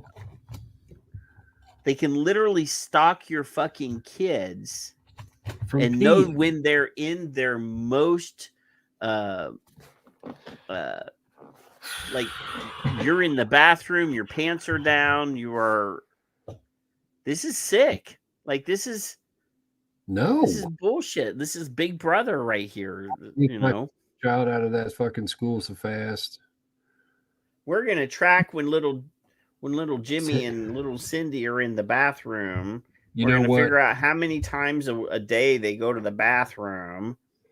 What I do understand is when parents give their child a phone and they can track that phone and their whereabouts when they're underage. You know, Kevin, there's no reason for any adult to know where my there's no reason for any other, person of any kind, of any authority to know where my fucking kid is or would be.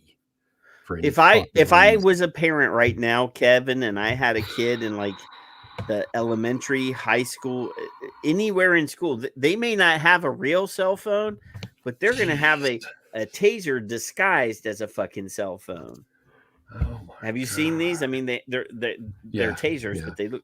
That's what these kids need in school. That we talked about this, and people attacked me on Twitter because I shamed teachers because I showed them statistically that 1 in 10 public school kids are sexually molested by teachers or school employees.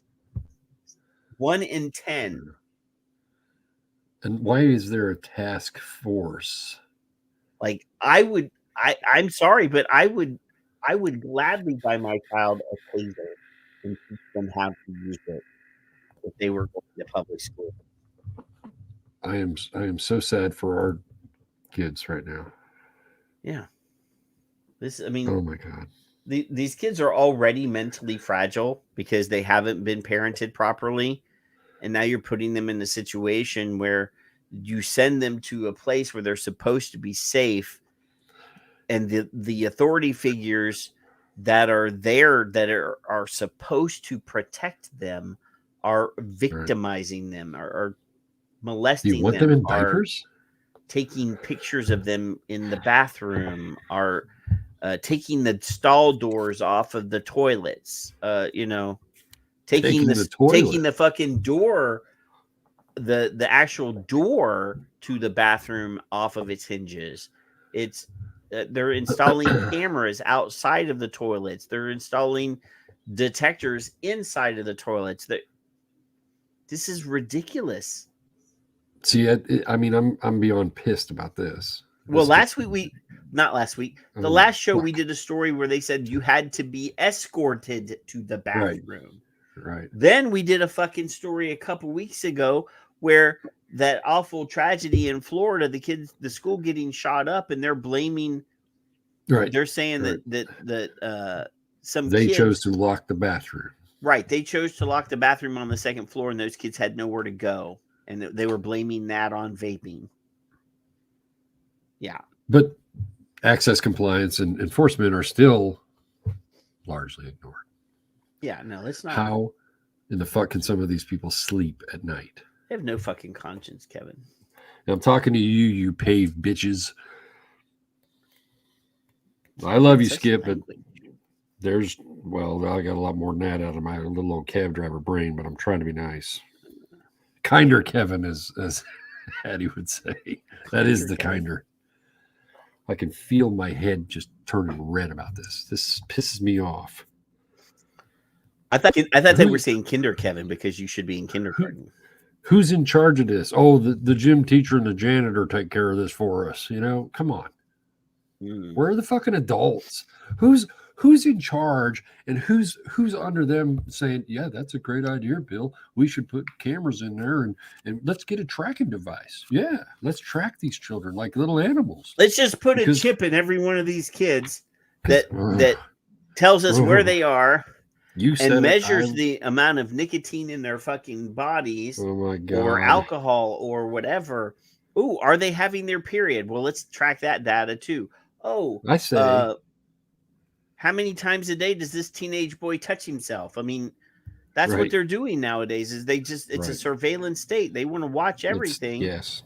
My God. And the amount of effort that they put into inventing all of this technology, all they fucking have to do is teach these kids the difference between right and wrong. That's mom's job. And teachers pay attention to how long these kids are leaving the fucking classroom and how many of them are out of the classroom at the same time. When I was a kid, only one of us could go to the bathroom at a time. Correct. And God damn it, if we were gone more than 4 minutes, the teacher was pounding on the door. What are you doing in there? Come on, let's go. Yeah. And Mallory, I actually thought that. What are we sending them in diapers so they don't know? Because then somebody's going to change them. No, that's even worse. So yeah, I had the same thought, but yeah, that's what they want. Obviously, they want babies. Fuck. I mean, how do you teach a child to be independent? And I'm not saying this to start a fight, but there are certain things that should be taught in school. Yes. Reading, writing, arithmetic. You know, the 3 R's. Remember that, Kevin? Mm-hmm. You know, there are certain things that should be taught at home, and certain things that should follow a curriculum that is passed down by the state. And teachers need to follow that. That is what has been approved. That's what these kids need to know to pass their standardized tests so that they can be measured and marked and all this bullshit. You know, I hate standardized tests, by the way. I'm just saying.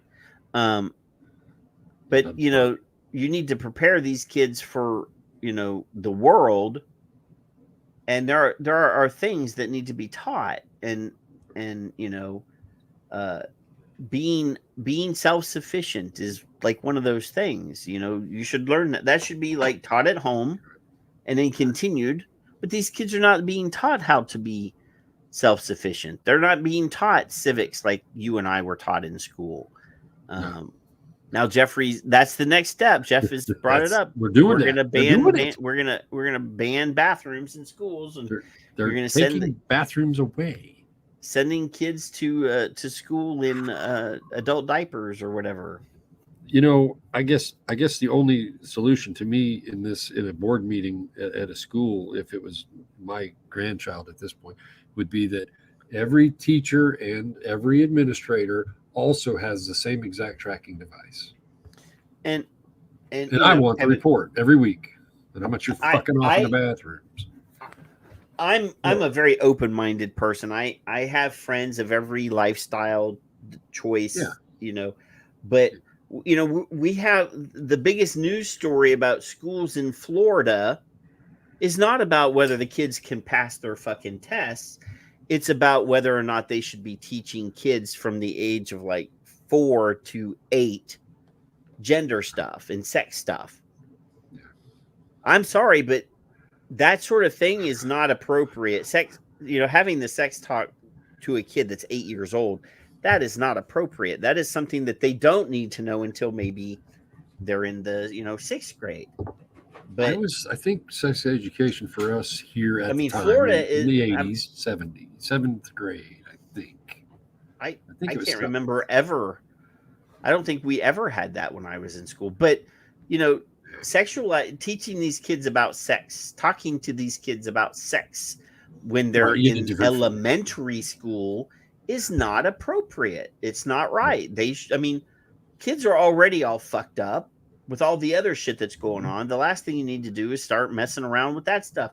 Wait until they're a little bit older where they can actually understand what you're talking about. But yes, I mean, they'd rather spend time on stuff like that instead of talking to them about, you know, what it's going to require to survive. That's important. How are you going to pay your bills? Well, you need to be smart enough to pay your bills. So here, let's teach you some things that, you know, you need to know, like mathematics and, you know, important things, how the government works. Let's talk about civics. Liberties, freedoms, huh? What? They don't want, oh no. I mean, and that other stuff is very important, but I don't think it's appropriate to talk to kids that age about sex stuff. I just, you know, call me crazy. And when I say that I had it in the 7th grade, it was sex education generally. They split the boys and the girls up, and you had a box, and you could submit your questions, and it was all, you know, general relative stuff. It wasn't. Yeah, I mean, talking about those sorts of things, there's an appropriate time. Sure. And from the ages of 4 to 8, that's like kindergarten or preschool to like 2nd or 3rd grade. I think Logan is 4 that age and a half. group. And gosh darn it, I don't think kids at that time really need to know about sex. You know, call me crazy. Logan and I were playing with Lincoln Logs today. That's all he needs to know. Period. And I think that's really appropriate. I think parents should probably decide when to have that conversation. Exactly. When they start asking questions is probably the best time. Hey, little Jimmy, Daddy, I see these little girls who I never wanted to be around before. I really want to start spending more time with them. Okay, let's have that talk now. There we go. Or, little Cindy says, "Hey, I like Mary." Okay, that's a conversation you can have, but not when you're 4 years old. A conversation with your child or yes, children. That's something. You said it. I know you said that. Yes. But hey, look at this, Kevin. Teenagers are being sold banned vaping devices containing up to 3,500 puffs. Investigation shows. It's not 2,954 kids. This is 3,500 up to. All right. So previously, we talked about. They said that a Juul cartridge had as much nicotine as a pack of cigarettes. Now, that last story we discussed, that Juul cartridge apparently has as much as 2 packs of cigarettes. I've got my graphic. And now they're upset that there's 5 times legal. 3,500 puffs. So now they're just coming up with numerical things to scare people. Oh, that vape has 3,500 puffs. Well, how long is that thing supposed to last? Exactly. Maybe the 3,500 puff is supposed to last several days or weeks. I don't know. Really, there is no mathematical equation that tells us what 3,500 puffs equals as a cigarette. I tried and I couldn't do it. Even how with many a little puffs? counter. It's like the Tootsie Roll Pop. How many licks does it take to get to the center of? How many puffs during a packet or in a cigarette? But hey, they can make it. Mallory says that there's some that are up to 10,000 puffs now. Okay. But that doesn't tell us how many cigarettes that is. That's right. And even that's disingenuous. But they're publishing these stories to scare people. Oh, 3,500 sounds like a scary number. Let's put that. This has as many puffs as I can take to replace all of my cigarette consumption every fucking day. Every day. Since I got my new billet box this week, and I got a new atomizer and a new aluminum anodized tank going on in there. It's pretty fly looking, but I don't know how many cigarettes that is. Yeah. All of them. Can somebody tell me how many cigarettes that is? I mean, do I care? All of them, right? Exactly. That's what I just said. It replaces every one, every single one. Look, it has a black mother of pearl button. Look at that. Ooh. Isn't that stylish? But anyway. Ooh. Wow. And not all parents and not all teachers do I hate. Just so you know. No, I just hate the pervy ones and those stupid ones. Well, I'm a little biased to the stupid ones. Yeah, I do have, and there are many amazing teachers out there. Don't get me wrong, but I do like to when I meet an educator. I'm like, have you ever heard the phrase "those that can't do, teach"? Yeah, exactly. Just to piss them off, I do that, and I'm not lying. I actually do that. If you missed it, I started out the show. I was watching a video on the differences between psychopaths and sociopaths, so I could figure out which one I am. The world may never know. It's a very educational video, though. Does it take to get to the center of the non-chocolate? Go ahead. What? The Tootsie Roll Tootsie Pop is like my favorite, dude. I know. The cherry Tootsie Roll Tootsie Pop is the best. I know. Bless your heart. It's illegal to sell vapes containing nicotine to under 18s. Really? This is the UK, by the way. This is not here. But some shops do. Sold devices more than 5 times legal size. What? What? This is sold devices more than 5 times legal size, giving young users up to 3,500 puffs. Oh, Well, in the UK, the 20 milligram and the 2 milliliter bullshit story probably is why they're saying that. Yeah. School children are buying supersized vapes over the counter corner shop. A male investigation has found it is illegal to sell vape nicotine to minors. I'm just going to say minors. But in some parts of the country, many shops sell devices to youngsters for around £5 with no questions asked. Some stores sell devices that are more than 5 times the legal size, giving young users up to 3,500 puffs instead of the legal limit of between 6 and 800. Uh-oh. There's that UFO I was talking about earlier that we shot down.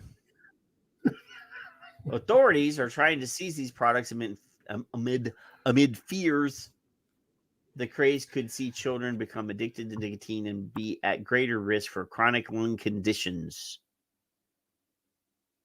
The male visited 30 corner shops and phone stores with trading standards officers last month. For some reason, the cartoon of 2 Native Americans, and off in the distance you see these clouds coming up and it says, "My daughter's taking up vaping." Yeah, that's funny. In Newcastle, for example, 2 male volunteers aged 16 and 17 were sold vapes in 10 of 15 shops visited. 4 shops sold the teens banned Elux Legend 3,500 puff vapes, the equivalent nicotine of nearly 120 cigarettes. So that's like, what, 5 packs? No, 6 packs. The packaging of vapes sold during the undercover exercise had nicotine warnings and symbols showing that they must not be sold to under 18s.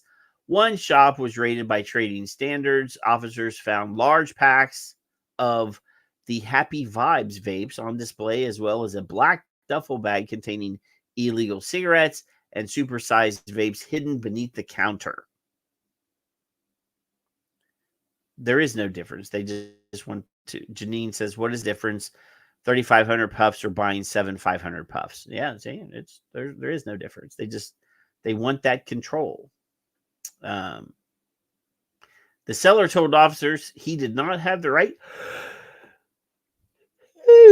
to work in the UK and was an Iraqi migrant staying at a local asylum hotel. So he was working illegally in a vape shop already. A woman who claimed to be his girlfriend said she worked in the shop and had asked him to keep an eye on the counter while she went for a coffee. The 10 shops in Newcastle that sold vapes to children were not facing legal action, but will be subject to monitoring by trading standards. Paul Layton, your trading standards officer at Newcastle City Council, said reports of illegal vape sales and underage sales had exploded in the area. Exploded. We'll talk about exploding in a little while. Boom. A lot of independent businesses seem to have recognized the popularity of these vapes among young people and others, and they are just cashing in. He said some shops selling banned vapes use stealth tactics to avoid detection, including concealing them in floors, fridges, and even fake boiler covers.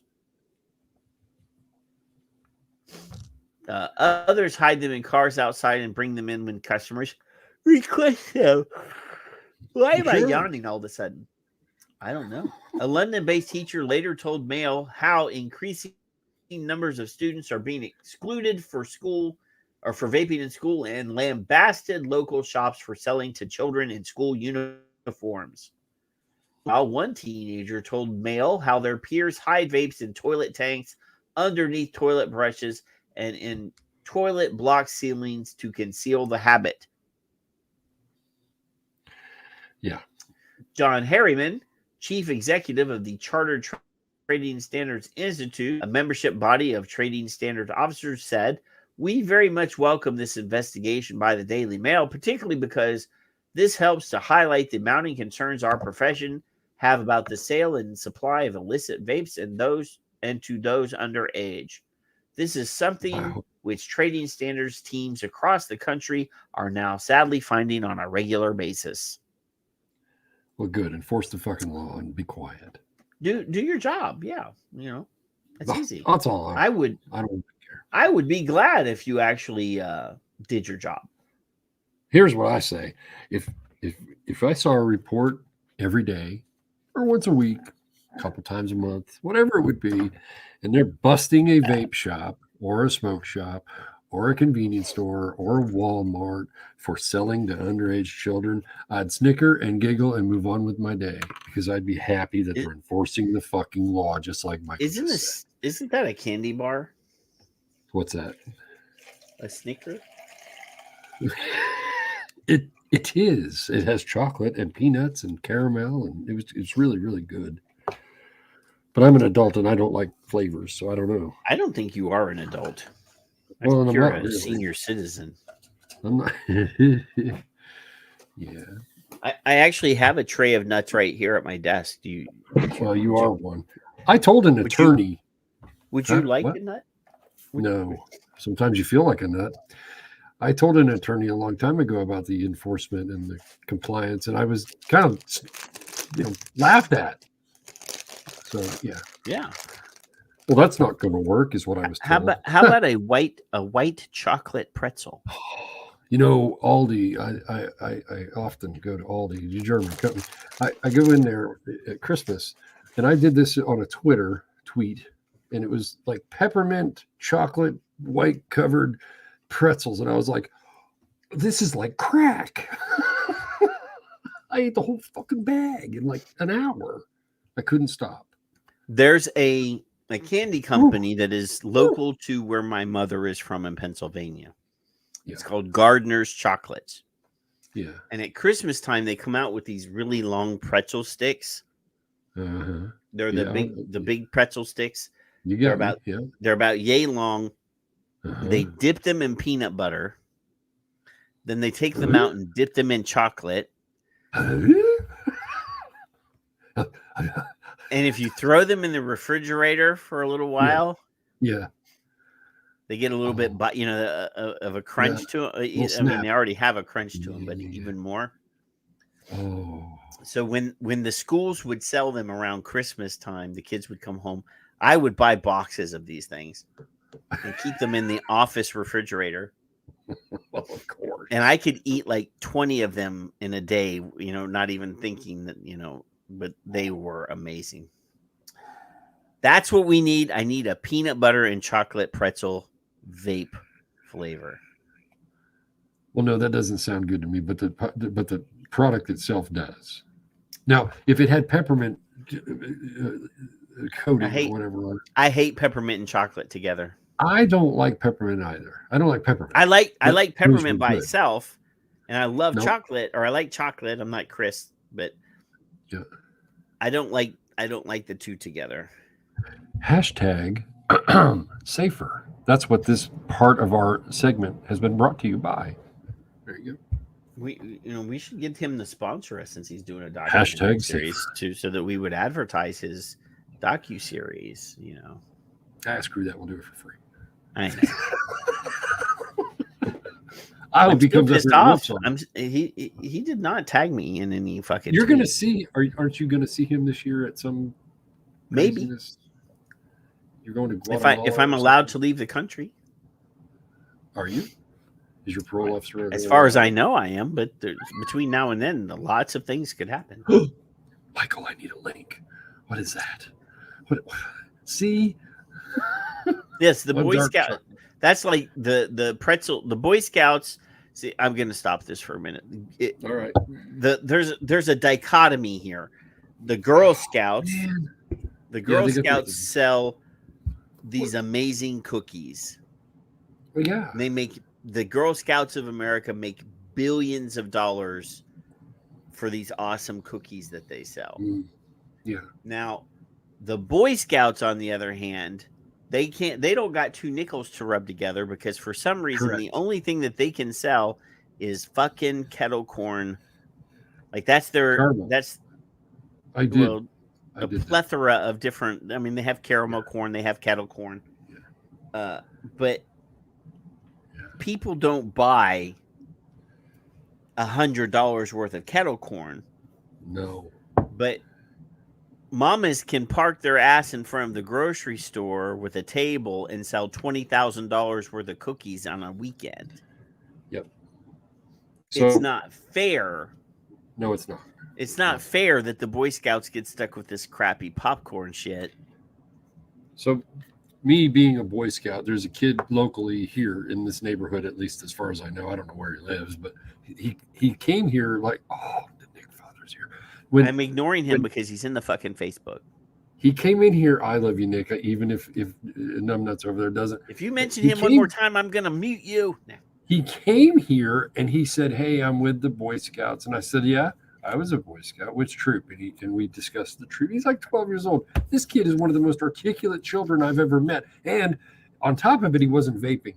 And he sold me because they were doing a trip. They were funding a trip. I think it was $20 for like 9 ounces of freaking popcorn. But you know what? I gave it to him. You know why? Because he's a Boy Scout. You know why else? Because them damn Girl Scouts got the corner market on that. That's not. It is absolutely not fair. It is absolutely not fair that the Girl Scouts have a multi-billion-dollar business going with fucking I couldn't stand Girl giving Scout 20 cookies, bucks. and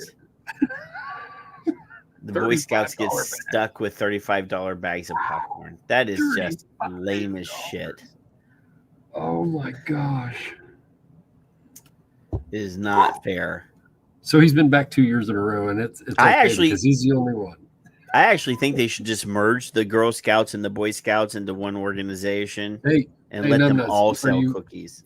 Are you happy now? Look, he's in now. The Nick Father is in the chat room, and you can't mute me. So there you go. Yeah, that's true. There he is. He's a good looking man. He's down there in Florida screwing around. He's trying to become a senator, I hear. I think he's going to have a name on a door by the end of the year. That's the scuttlebutt. Senator Orlando. I think that's got a really nice ring to it. Congressman would be nice as well. And I mean, nobody really wants to be a congressman. You really want to be the senator. There's way more power. Well, you don't have to look at Vic and the other dumbasses either, right? So, yeah.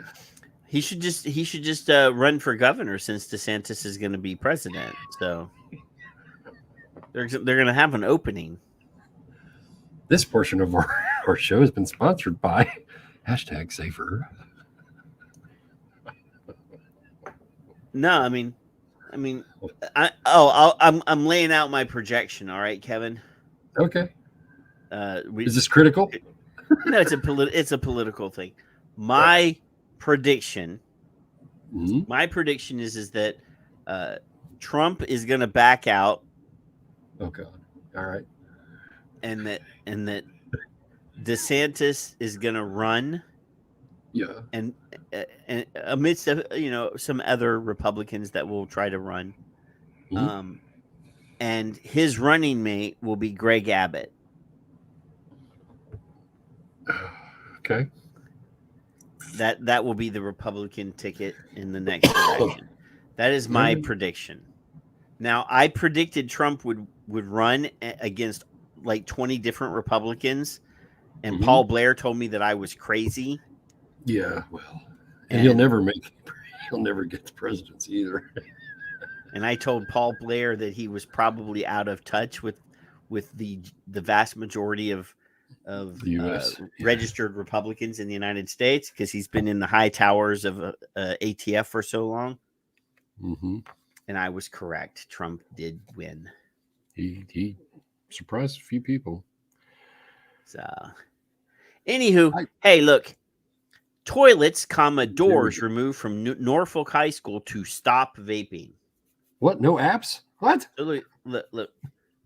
Toilets. They're removing toilets. Toilets. Yes. From the bathroom. We've lost all sense of fucking. And the toilets that they leave, they're taking the doors. Right. Well. So what it says here, outraged parents at New Norfolk have launched a petition after the majority of toilets and doors were removed from the local high school in an effort to reportedly stop smoking and vaping. It's a fine time to take a big shit on the teacher's desk. Excuse me. Just my suggestion. What? What? So if I'm sorry, guys, we're gonna have toilet humor now. If I was a parent at this school and they told me that they had removed the doors from the toilets, I would be pissed. Yes. Okay. So it would be illegal for a child or an adult to drop their pants in a public place. Pertinent here. So if Kevin, if you were at a public park and you went over to a tree and you dropped your pants and squatted, which I dropped often the do. deuce, yeah, you would be arrested. You got to catch me first. Yeah. Right? But yes, correct. But a public bathroom indecency would be allowed because you have to drop your pants to sit on a toilet. Well, that's what prisoners So how can that not be? How is this legal? I don't know. I mean, that is bullshit. I mean, bullshit. So I would say to my kid, hey, if you got to go and there's no toilet, they took the toilets away, just climb up on top of the teacher's desk and drop your deuce right there on the table. My suggestion. Now, gotta pee? The sad thing is, if I did have a child and told them to do that, they would actually do that. Absolutely. Yeah. Dignity, I discussed earlier. Dignity, period. Yes. Human rights and dignity. Of all things private in your life, of anyone's life, when you got to go, you got to go. I don't care who you are, you got to go. Now. So it says, according to the petition, students are forced to wait in line for up to 30 minutes to use just one toilet, a move the parents believe is a massive violation of their children's human rights. Goddamn right. I didn't even read that, and I said, well, duh.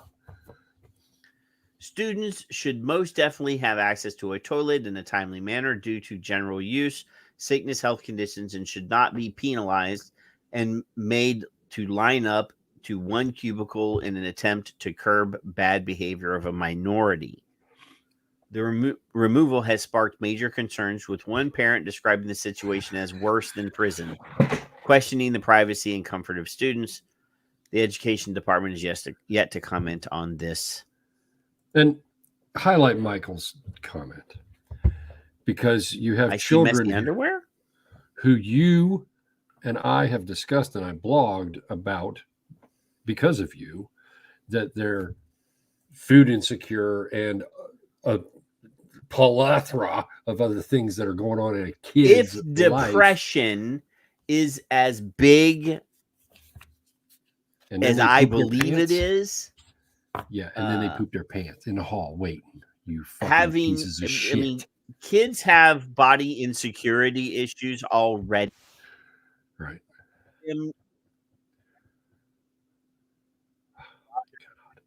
Other people, where people can just walk by and make fun of you while you're in the toilet and you're at your, most vulnerable. Or they hold it and don't go, and then they have problems for whatever that might cause. I don't know.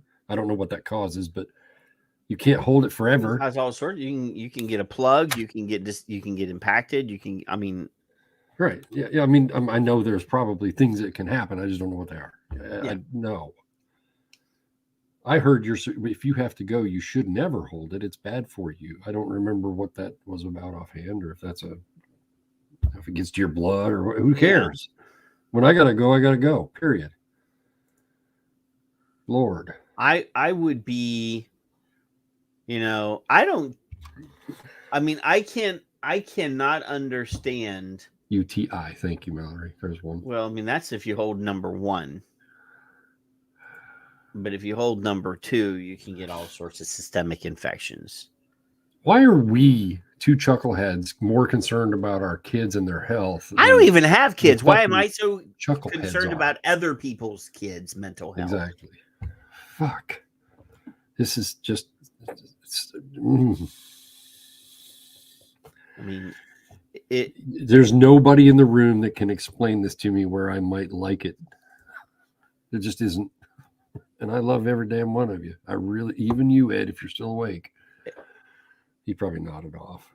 Well, I mean, if he took his Geritol, he might still be up. You never know. I don't. I have a 4-year-old grandson. I do not want him to ever tell me, well, I couldn't use the bathroom today and I pooped my pants. Michael, I appreciate you saying that because that's what's going to happen. And now I'm afraid to go back to school because Jimmy doesn't like it because I pooped my pants because these adults are insane. This is psychotic nuttiness. It's fuckery. It's what it is. Every one of you. I'm going to go back to watching my psychopath versus sociopath video. Oh my God.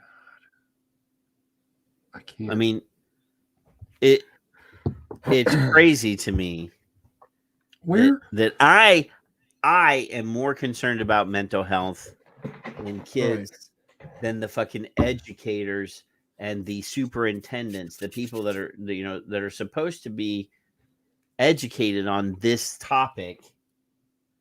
In the care and custody of our children. And where are the psychiatrists or psychologists or the nursing staffs or the people who are smart enough, the child development people? Where are these fucking people in these things? I don't see anything like that. Hey, this is probably a bad idea is all you need to hear. You better rethink this, you dumb shits. What is wrong with this, people? These. Yeah, well, I believe that. Exactly. What we've discussed for the past 3 years, 4 years. I mean, I'm going to go over here to my YouTube real quick. Exactly, Michael. Let's go over here to my channel. Oh. Let's go over here to a list of our videos. Uh-oh. Oh. Why is it doing this? I don't like this. I'm just here to gaze lovingly into your eyes, Patrick. That's what I'm for. Okay, here. These are, look at all of our videos, Kevin. Look at all of these videos. And if you scroll down and you scroll down for a while, you're going to see, we've brought in some pretty smart people.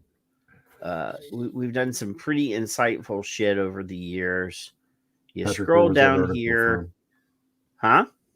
Where was that article from? Which one? The self-medication one? No, the one just before. The bathroom. The one we just before that did. It's in Norfolk. It's Virginia. Okay. The link is in the show notes, Kevin. So look, we did a show called #Therapeutic Nicotine. Mm-hmm. We scrolled down here a little bit more. We had Dr. Marwa Glover talking about her vape shop education thing. Oh, there's Skip. There's Skip's The Truth About Depression stick video. And you'll scroll down here and there's safer nicotine is a human rights issue. We've talked about that. Keep going. We have receipts. Lots and lots. There's mental health and safer nicotine, the benefits of safer nicotine. Look at this. We have we had a 2-hour show. I broke it into 2 1-hour segments. Yep. Safer nicotine and neurodiversity part 1 and part 2. And then we did a show with Dr. Gardner as well on the same topic. We should be required viewing. I mean, by now, this 2 hours right here, this one and this one, are the 2 best hours of our show in the history of our show. I have to think ever. It's no slighting against anyone, but those were the 2 best hours of all the things I've done on as your far show, as and we've been talking about mental health and nicotine and vaping and neurodiversity for 2 years. At least. And then Mia Hambley, the staff writer here at the Scott Scoop, writes an article here on February 10th. Vapes and electronic cigarettes are taking over the lives of some students, leaving them huddled together in a minty haze between classes. Yeah. The substances they're turning to for a solution are leaving them feeling unwell and for some reason struggling to quit. Some students turn to vapes or other substances to socialize, rebel, or cope with stress. Self-medication is prevalent in adolescents due to poor mental health combined with external pressures like the pandemic and academic stress. In addition, drug dealers are using innovative social media marketing, making drugs that much easier to get a hold of. So they're going to go into a negative direction with this. But anyway, they're escaping, self-medicating, and trying to take the edge off and relieve some stress, says Ed Tiernan, president and co-founder of Song for Charlie. This nonprofit group, which presented at Carlmont this year, spreads awareness about fentanyl and fake prescription drugs. Adolescent mental health is currently at a low point. The Centers for Disease Control. I love how this is a Scottish piece, but they're quoting the U.S. Centers for Disease Control. Reports that suicide is the third leading cause of death for adolescents aged 12 to 19. Additionally, of children 3 to 17 years old, around 2.7 million have depression and 5.8% or 5.8 million have anxiety. Yes. I mean, I was a teenager. I can remember being anxious. Not of course medically, yes. I don't think. I mean, I've been diagnosed subsequent to being a child. As a child, I was just told that I needed to burn my extra energy, you know. Yeah. He's just hyperactive. Oh yeah. And my mother would say he's just evil. But anyway, many teens turn to unhealthy coping mechanisms such as substance use. Licensed substance use disorder counselor Joe Gutierrez explains that self-medication is a cycle. A substance can make you feel good in the short term, but it can also leave you chasing that artificially induced good feeling in the long term. Someone will start with medicating with a substance and then feel better, then increase the consumption and becomes physiologically dependent upon that substance. So at some point, it stops being a choice. What are you doing, Kevin? Bagging that up. I don't know what else I'm doing. Aggravating you. I can't read and hear crumple in my ear. When substance use stops being a choice, it can impact relationships and other aspects of one's life, Tiernan explains in terms of independence. The goal of people who sell drugs is to make your independence, to take your independence away from you, to make it so that you can't wait to get to the bathroom to vape after class. Carlmont students aren't immune to experimentation turning into a dependency. Some students are initially unworried about the effects of vaping. At first, I did it for the shits and giggles, and then I slowly... Where on the youth tobacco survey, Kevin, is shits and giggles listed as a reason why people start vaping? Because that one... At first, I did it for shits and giggles. And then I slowly started to get addicted, said Marie Langley. About her experience with vaping, Langley is a Carlmont student who was granted anonymity and I can never say that word, to protect her from any legal ramifications. Langley started vaping just to experiment, but it eventually stopped being a choice. The removal of choice and independence is a common consequence of substance use, which has become more dangerous in recent years with synthetic opioids such as fentanyl being added to substances, which can include vape pens. No, it cannot. You cannot deliver fentanyl through a vaporizer. Cannot happen. we have shown you scientists who have reported as such. It cannot be delivered via vaping. You see that overdose deaths in the U.S. right below? Yes, I'm getting there, Kevin. I still haven't finished the paragraph above it. What? Quit jumping ahead. You're like Addie, like just jumping ahead.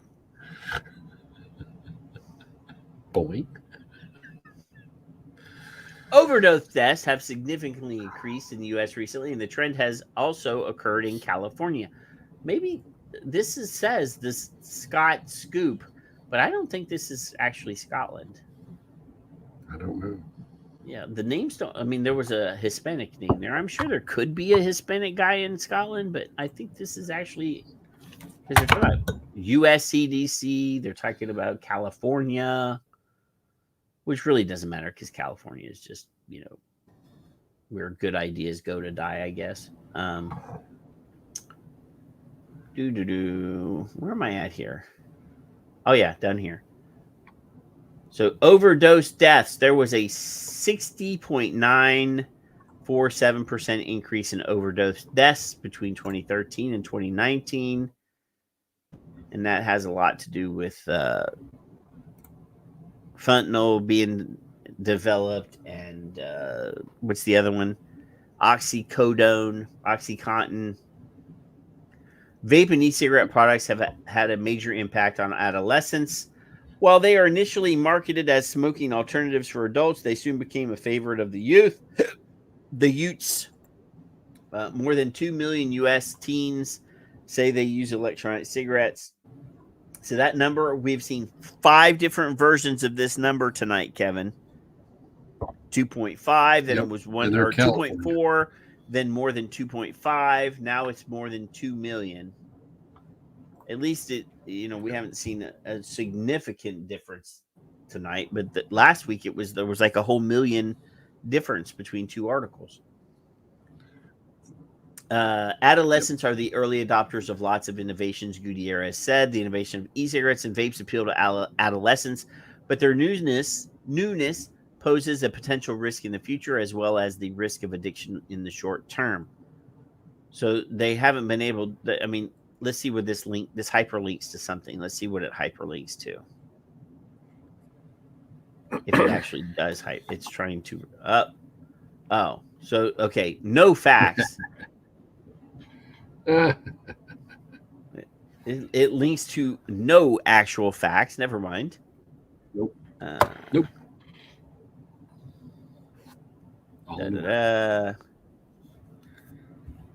To me, it felt like a good experience, but then I realized that overall it just wasn't good for me. So I quit.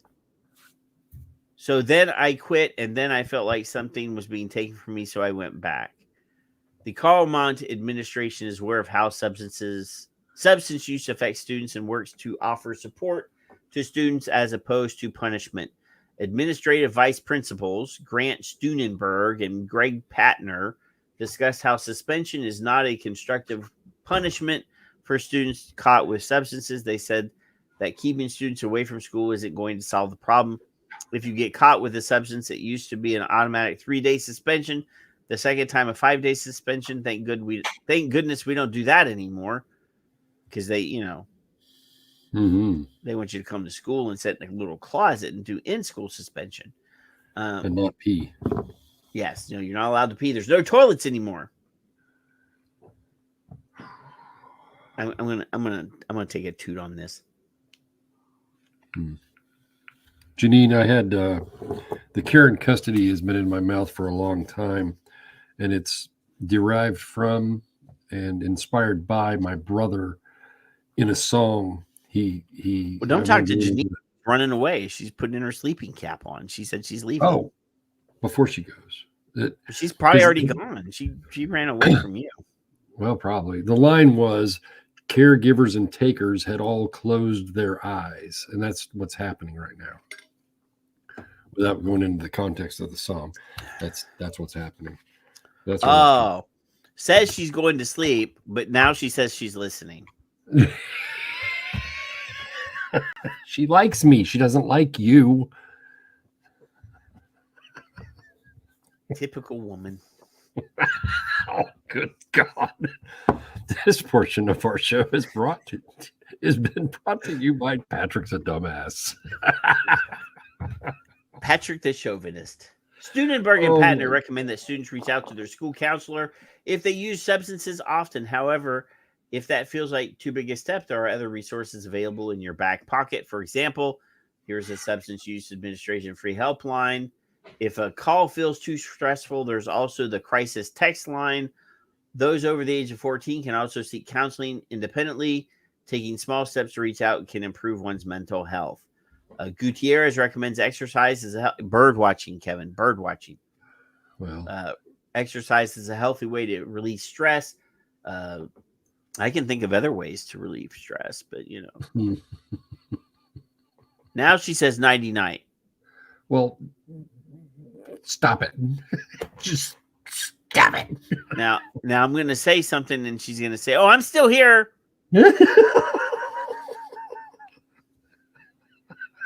Exercise just a little more. Exercise has been shown to improve mood, mental health, and physical health, regardless of addiction or substance dependency.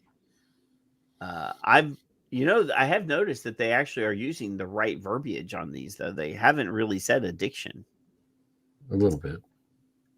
Well, it's right there. But they did use dependency over here, so... I've been doing weight training at Carlmont for 2 years. It's a really great break from all the academics. It's just a complete stress release. I'm a lot more relaxed and energetic afterwards, said Ava Gabbery, a Claremont junior. Gabbery explains that exercise releases stress, provides a positive break between exercises. It's a healthy habit to build into one's routine. Gabbery doesn't use substances, but exercise can also be a healthy alternative to substance use. Langley also recommends adopting a different, healthier habit to replace vaping or substance use, particularly when trying to quit. Trying to quit was difficult at first, but then it slowly got better. I found new habits like chewing gum. Chewing gum, Kevin. That's a good habit that doesn't cause people to have cavities or anything like that, or no, nothing like grind their teeth or anything. It gave me that sensation of something minty in my mouth, some sort of flavor at all times. Most chewing gum only holds its flavor for like the first 5 minutes, and then it's blah. Good night, Nick. Who are you saying good night to? Nick. He was in the YouTube channel. Don't give me no shit. And Janine. Oh. Yeah. Well, see. This Nick, part of the show. Nick needs to send me a check. I need a check from Nick. Wait till he's a senator at least. No, he's going to be corrupt and broke then. I need the money now. Yeah. Mr. Marshall's making some progress in Montana. Who? Oh, yes. Mm-hmm. He had a chat with somebody. That's pretty freaking important. Anyway. I have chats with people all the time. Well, yeah, but we don't like you. Oh. Fine. Fine. You see how that Mallory's, dedicating this portion of the show? I like that. That's funny.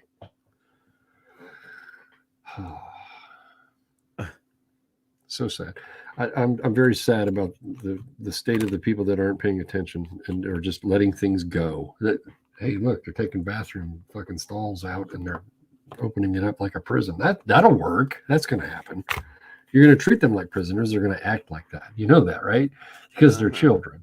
And their brains aren't developed. Remember?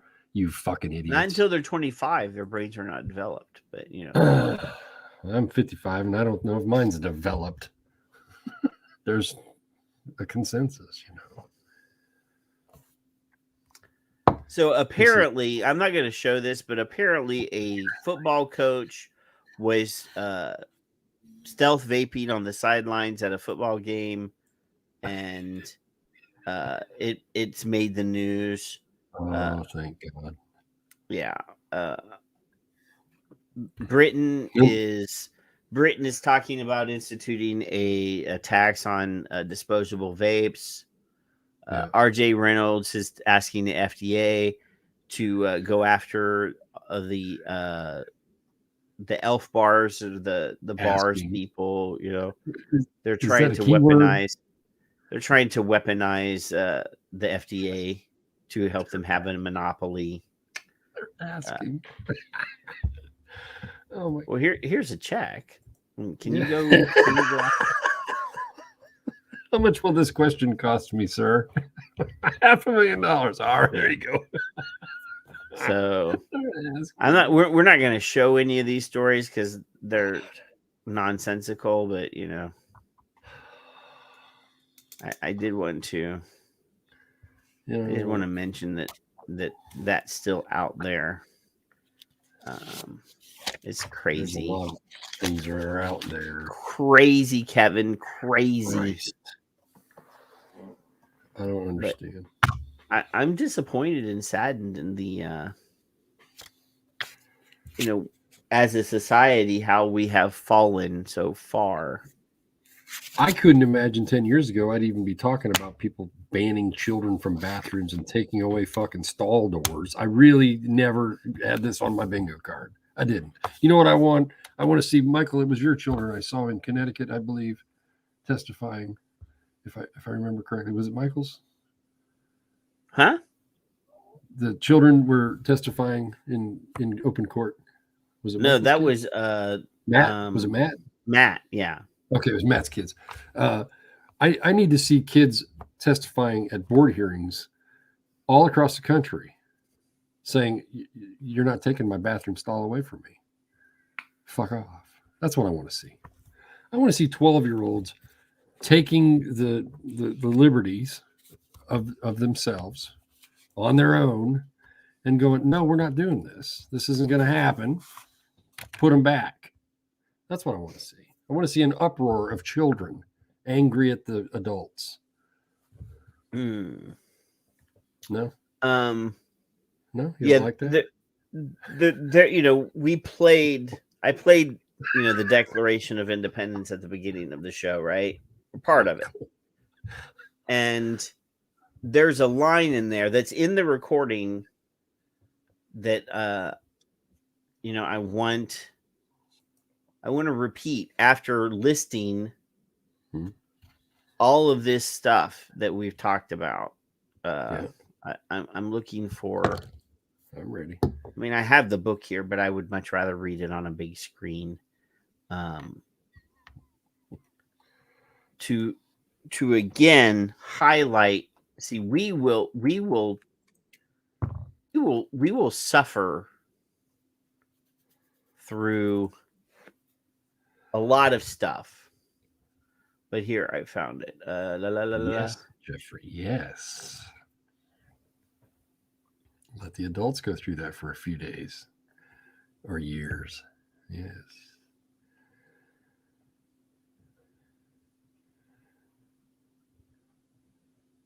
Okay, so it says prudence indeed will dictate that governments long established should not be changed for light or transient causes.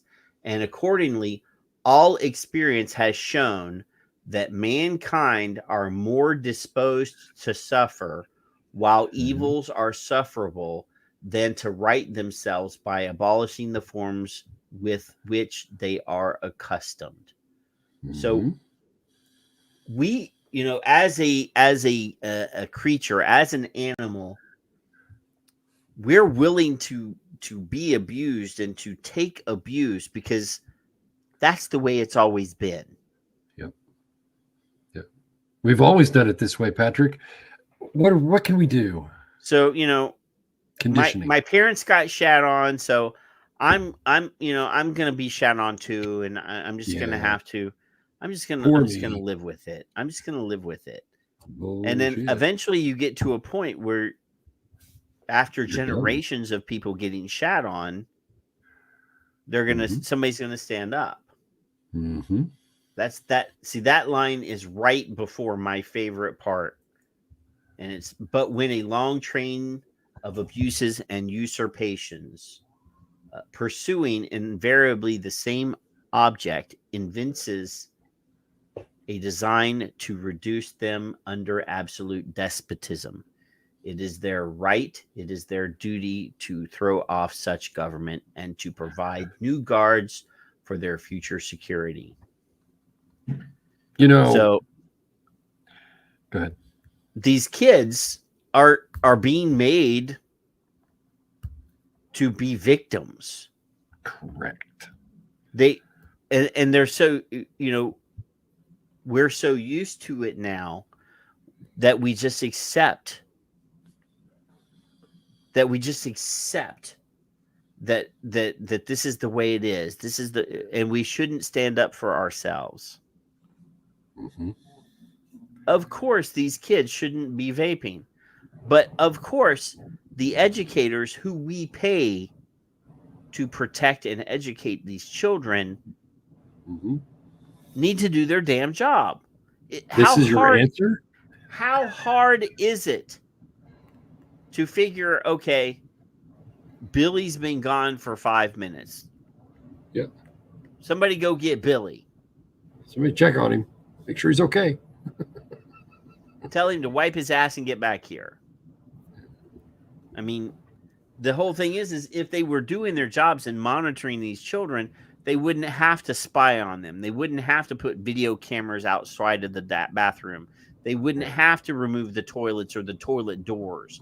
They wouldn't have to have a principal walk into the girls' bathroom and poke a camera phone under the stall to see what's going on in there. They wouldn't have to strip search little girls because one of them had a vape pen and said, oh, yes, I have a vape pen. Here it is. And still be strip searched after voluntarily turning it over. I wouldn't have to have a thread covering 4 years of abuse on Twitter. Plus. That we know of. This is that we know of. These are just articles that I could easily find. That's what pisses me off. So, we have to get unused to being victimized. We should be telling these kids, stand up for yourself. We should be telling these kids, you need to call these fuckers out for their nonsense. But they're not empowered to do that. Well, no, we're telling, that's the problem. That's not the, we tell Jimmy and Cindy that they're special and they're, but we don't, we give them trophies for showing up. But do as you're told. But we don't teach them how to fight for themselves. We don't teach them that excellence is the goal. We don't teach, all of these things tie together. You make your child strong by making them work, by making them hard, by making them stand up on their own 2 feet and learning how to fight for themselves. And I'm saying that I'm not telling them to ball up their fists and punch their fellow students. That's not the type of fight. But yes, these kids need to learn how to be self-sufficient and how what is right and what is wrong. Right. To stand up for themselves, respectfully, obviously. But hey, I got a question. How come? And be respectful to the authority, but question it extensively. See, here's the thing. There's a phrase, with all due respect. Correct. Now, we learned that phrase means I have earned your respect and I am due your respect. Mm-hmm. Now, respect is not something that can just be given. It has to be earned. Right.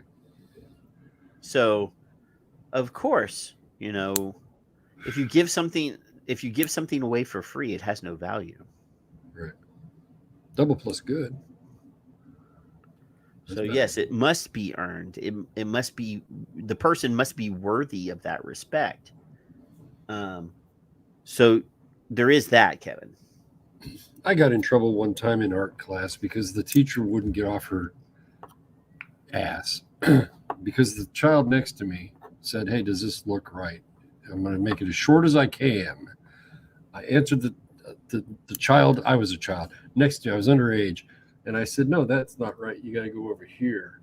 And the teacher got off her chair and said something about teaching the class. And telling me that I didn't need to teach the class. And I said, well, if you would teach the class, he wouldn't be asking me fucking questions. And then I had to go to the principal's office. And when the principal talked to me, he asked me what I said. And I said what I said. And he said, well, she deserved that, but you still get a Saturday session for it anyway. And I said, you know what? I'll take 2 if you want to give them to me, because I don't care. I don't like her. I don't respect her. And I don't trust her.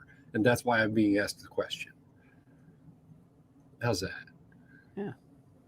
He respected me in an uncanny twist. I didn't expect that out of him.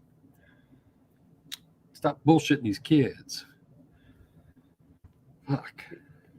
Logan's going to be the one in trouble. Ask him the question. Why the fuck not?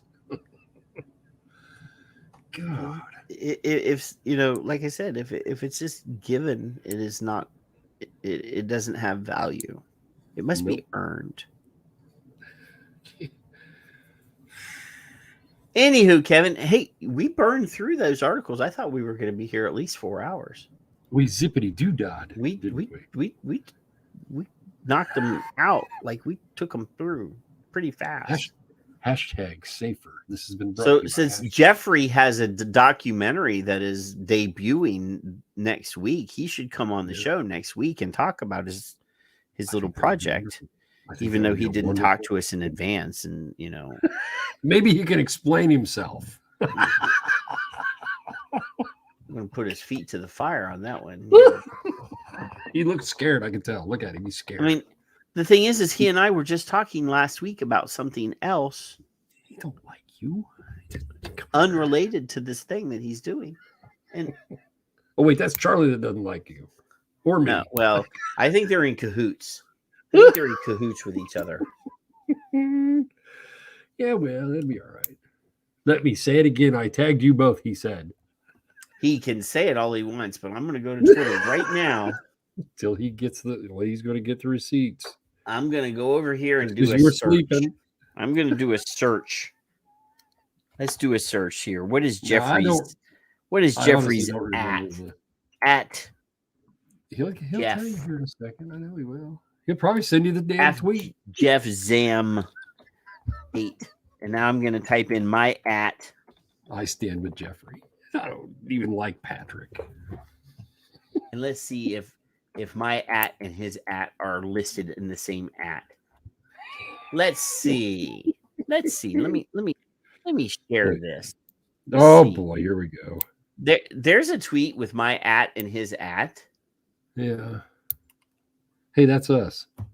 No, that's you. That's me. No, you go up to the top and hit latest. And then there's a rally. There's an at. That is the top. Oh, you want me to go to latest? There you go. There you go. So there's Sir Didymus is putting our ats together from June 24th of 2022. See this? If this is the latest, Kevin. That's what I wanted to see. There's my at. There's my tweet. I'll let him be under questioning without counsel. I'm scroll. I'm scrolling. I don't remember the being tagged part. I don't get. I look at my alerts, and I still haven't gotten a secret group. It was a very secret group that I went, holy shit! Look at that! Holy crap! Look at all these tweets. And we're talking back in June 20. We're down. We're already in June. I told you he didn't like you. See, I don't know where he tagged you either, though. Where did he tag us at? Oh, there's a Jeff. Jeff tagged me right there. Look at that beautiful human. He's so. This is from May 27th of 2022. This is talking about World Vape Day. Now he didn't say where he tagged you. Well,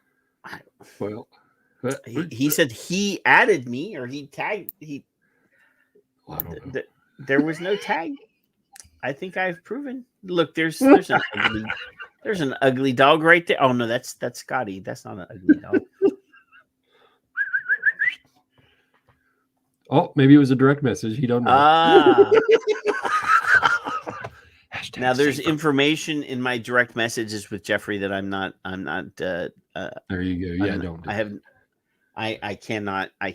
There are secret things that I can't divulge, so I can't open that, or I would. You talking about me again in private messages? That dumbass. Yes. Here, look, some more vape porn. So he made a whole movie and didn't even tell us. Well, he doesn't like you. I'm sure he'll defend himself properly next week. You know. So I don't think he'll show up. I think he's going to hide from us. He's going to say, "Oh, I forgot." Oh, yes, Mallory, I did see those alerts when you tagged me. I think I saw when you were showing David Gerlitz stuff. I saw that. Yeah. And then Tic Tac decided that he would throw in his link to his show with David Gerlitz as well. That's right. But since you were talking to Tahir Turk in those, I just kind of ignored it. Because I will not engage with that loser. I can see the name, but I can't see him. So I just made one comment. I don't engage with him anymore. It's pointless. He's literally he's the guy taking stalls off of bathroom doors, so fuck him. Yeah. So he's part of that crowd.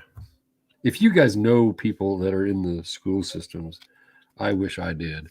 I do get a groomer vibe from seeing his pictures, actually. Yeah. I can see that. He would probably be on the Epstein plane. May, could, or might have been. You never know. It's possible. We got to cover our asses just in case, like they do. Yeah, he was probably on the Epstein plane. To the earlier moment of a petition, I believe was also Jeffrey. Was that Jeffrey? A petition to take bathroom doors from Bloomberg's offices and the PAVE houses. I think somebody should have a moment of inspiration of Jeffrey's comment because Skip said she would sign it. Oh, and I got think an we idea. should have a petition to take all the bathrooms off the staff stalls of every bathroom that they do this in for the children. I don't even. I'm done. Petitions don't mean shit. Well, I have a perfect thing. Okay. Instead of having a rally in Washington D.C., which didn't really. I mean, it made us feel better, made us feel good about ourselves. Really didn't do anything in the long run. I think what we should do is get all the vapors that we can, and just have us camp out on the sidewalk in front of the PAVE mom's house. Can we vape while we're there? We're gonna be on the sidewalk, with with some coolers and like some lawn chairs and maybe a tent. And bring some canned wine because drink beer or boxed wine and vape. Jeffrey's saying he's here most Fridays anyway. Skip says have him on the show. I'm gonna send. He's been on the show. I'll send him a link. I know he's been on the show. He's a smart guy. He does media stuff, so I'm sure I already know he has like headphones and a microphone and a camera. So yes, and he made a movie, so I assume he. I know. Does he have time for the little people? Like he made a movie with like a really hot chick dancing. Right. And like I said, I really don't know what that has to do with vaping, but I enjoyed watching it. So the concept can be told, possibly. He may or may not. I don't know. I'm gonna have to ask him. What is this? What is this beautiful? It was shame and concealment. It was shame and concealment, in my opinion, Jeffrey. And then it was like, we're here. We're not going anywhere. We ain't shut. I did like watching the hot woman dance. So yeah, well, of course, better than watching me. If you have any extra footage of that. Jesus. Stuff from the cutting room floor, you can just send that to me. It'll be all right. This part of the program has been sponsored to you by Safer. Hey, there is nothing wrong with being attracted to pretty things. Well, no. Or people. Look at all them vapes you got. I know, they're pretty. So there you go. Look. I All got all kinds four of of my new billet shit. boxes. I got Look well, at not you. all four, because there's like three. You don't ever more. you don't tell your wife what those really cost, do they? It's like the gun. Hell rule. no. Okay, good. I was just making sure. She doesn't tell me how much she spends on her Prada bags or on her Louis And Vuitton it's none of your bags. concern. It's none of your concern. I mean, Am I under questioning? Is a good thing to ask. Do I need a representation? You know, don't let her trick you. Hey, as long as there's food in the refrigerator and the electric's on and the Wi-Fi's paid for and there's a roof You're over good. our heads, any extra money is just showing off. Isn't that what? I'm telling you publicly right now to your face, and everybody can hear me, so there's no bullshit story going on. I want you to know, allegedly, one of the kids will be moving out next Friday. This may or may not concern you because I don't know if I'm going to be here next Friday. I just thought of that because allegedly Stoner Boy in there. Are you going to have a Are you going to have a party? Well, yes.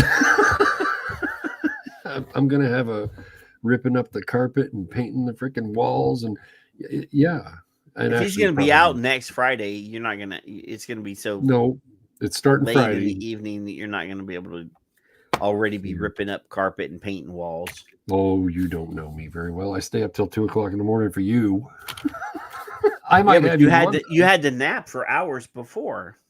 2 hours, about 2 hours. See? And sometimes Janice doesn't even wake me up because she doesn't like you. She's like, fuck it, I'll let him sleep. He looks tired. Fuck that, Patrick. Well, I mean, at your age, you always look tired, though. Well, yeah. The bags under my eyes have been earned, buddy. Worrying. What's SLR Pat hiding behind his new BB? What? Huh? Oh, I think he wants to know what atomizer I have in there. Yeah. There you go. Yeah. I got one of these, what are these things called? MK Mods anodized aluminum Boro tank and the Cthulhu, what is it called? 850 RBA. So I have all three of the different RBAs that Cthulhu makes for Boro tanks. You just heard live that clusterfuck band Save This Tank one more time. You know I'm partial to this tank. You know I like this Aspire. Oh. Do you need coils for that? For the Aspire? Mm-hmm. I'm probably going to run low pretty soon. I'd say another 3 or 4, 6 months maybe at the most. Somebody that I know just hit me up. They're doing a group buy for Nautilus coils and wanted to know how many boxes I wanted. Oh, wow. So they're like $10 a box. That's cheap. Yeah. So that's pretty cheap. And they have every different version. So wow. Yeah. We can do that offline. Yeah. Yeah. So just, think about it. We got a couple days. One of my cohorts, John Nathan and me and there's a handful of us that are Kabuki fans, and they knew who to hit up. I know that John Nathan and I both got hit up, so right. Yeah. I haven't talked to him in a while, actually. I never get hit up. Well, you're not famous. Yeah. I know. It's okay. I'm all right with that. Yeah. Just come in, sneak around, smack somebody, and walk out. It's okay. See, I'm on the second bottle of test number 6, by the way. Test number 6, and this is test number 6 is a port wine tobacco. That's my new mouse pad. I don't know if Skip saw that. Did you see my new mouse pad? This little boy here, he just, man, oh man. Janice got me a mouse pad. And she herself. Yeah. Better than your liquid. Nothing is better than my liquid. Except that. Look, Michael's been making liquid while he's listening to us. I love that. Well, look, I have everything right there. I could be. You could. Sometimes I fill my tanks when we're That's all that. No, I did feel this right when we went live. Yeah, I make a full pot of coffee and then I go get more and half-ass listen to you. Sometimes I pay attention, maybe when I think I need to. And yeah, it's a productive show. So you got me riled up. So Kevin, your kid comes to you, your grandchild comes to you, because he's still living at your house because your son never moved out. No, he's not. He's not. Well, no, but periodically he's there for the weekend. Yeah. Because your kid is still living with you till next week. So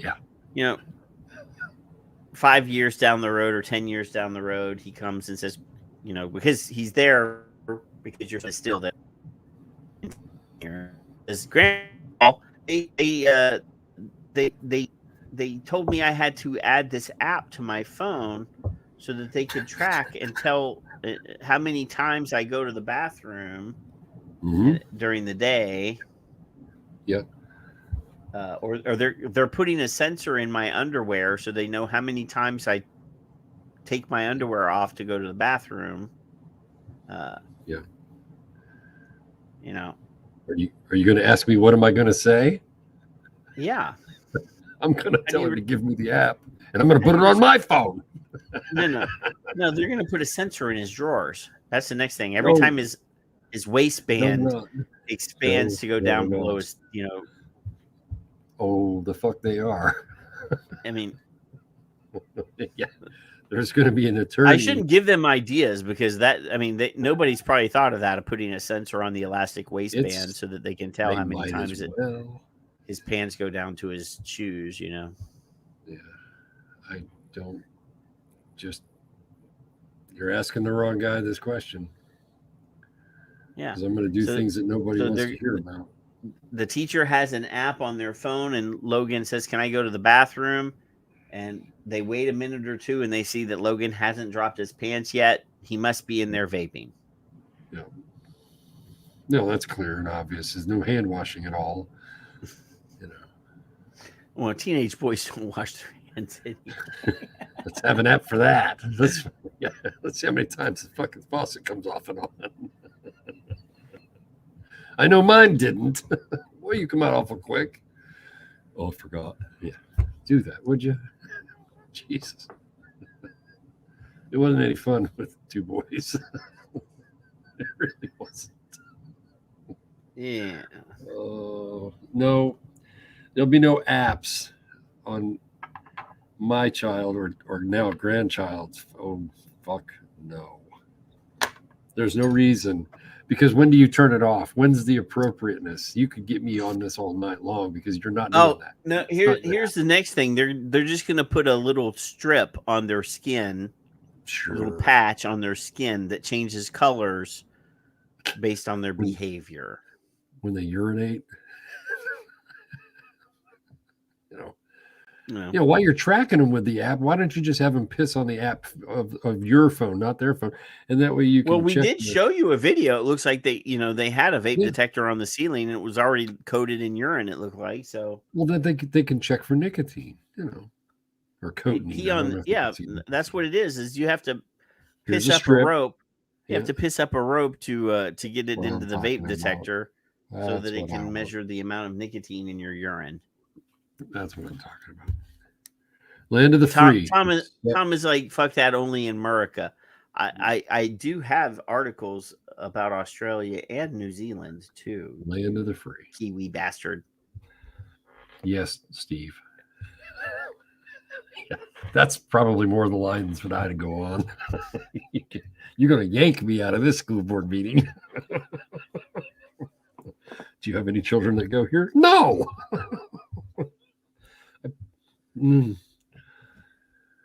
I've had enough of you, Patrick. I really have.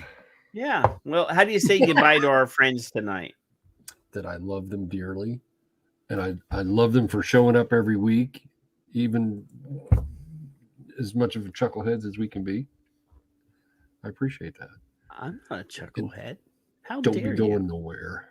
You guys can all go pee. You can all pee now. Feel free. You may pee after the goodbye. But anyway, I appreciate everybody coming, even though, you know, we have a very small but loyal following. And I'm happy as hell to have what we have. Yes. You could be watching, you know, so much other nonsense, and you come and watch Kevin and my nonsense. So that's the best thing ever. But you know, if you're a parent or a grandparent or an aunt or an uncle, you know, pay attention to these kids, listen to them, understand the stresses they have in their life. And God forbid, you know, if you find out that the school has limited their bathroom privileges or taken the stalls off or put a video camera outside of the bathroom so that they can surveil these kids. They put a detector in. God knows what other shit is in that thing that they're installing in the bathroom. These pervy fucking principals or teachers could be putting fucking secret, you know, wireless cams in there so that you know all these motherfuckers should have as little power over your kids' digestive processes as you know, of all the things that they're concerned about, the number of kids failing in school today, the scores on these math tests that we have today are ridiculously Suicides, sad. overdoses, The number of hundreds of suicides is bad. The depression numbers are bad. All this is bad, and the one thing that they can focus on more than anything else is whether they're getting nicotine or not. There is so much more important shit that they should be taking care of. But no. The dropping of the smoking rates and the vaping rates and the increases in the depression, etc. I don't know if we're going to see it, but I don't know if that's a correlation or not, but you know, I don't either. There's no causation or correlation there, but you know, I'm not it is definitely concerning that the things that should be concerning are not concerning. So, you know, go give those kids a hug, sit down and talk with them, and you know, let them know that there is somebody that they can talk to. And we're going to be back in 7 days if Kevin's son actually moves out of the house. We'll see. Depends on what we got to do. That's all. But if that happens, then Kevin can have his wireless router back. It's the other one, but yeah, it's right next door to it. Yeah. So anyway, we love you. We'll see you in 7 days. Let's go out with some FDA compliance video. The question: how does one man assert power over another? Obedience is not enough. Power is inflicting pain and humiliation, otherwise you cannot be sure. Power is tearing human minds apart and putting them together again in new shapes of your own choosing. Power is not a means, it is an end. All competing pleasures we will destroy. If you want a vision of the future, imagine a boot stamping on a human face forever.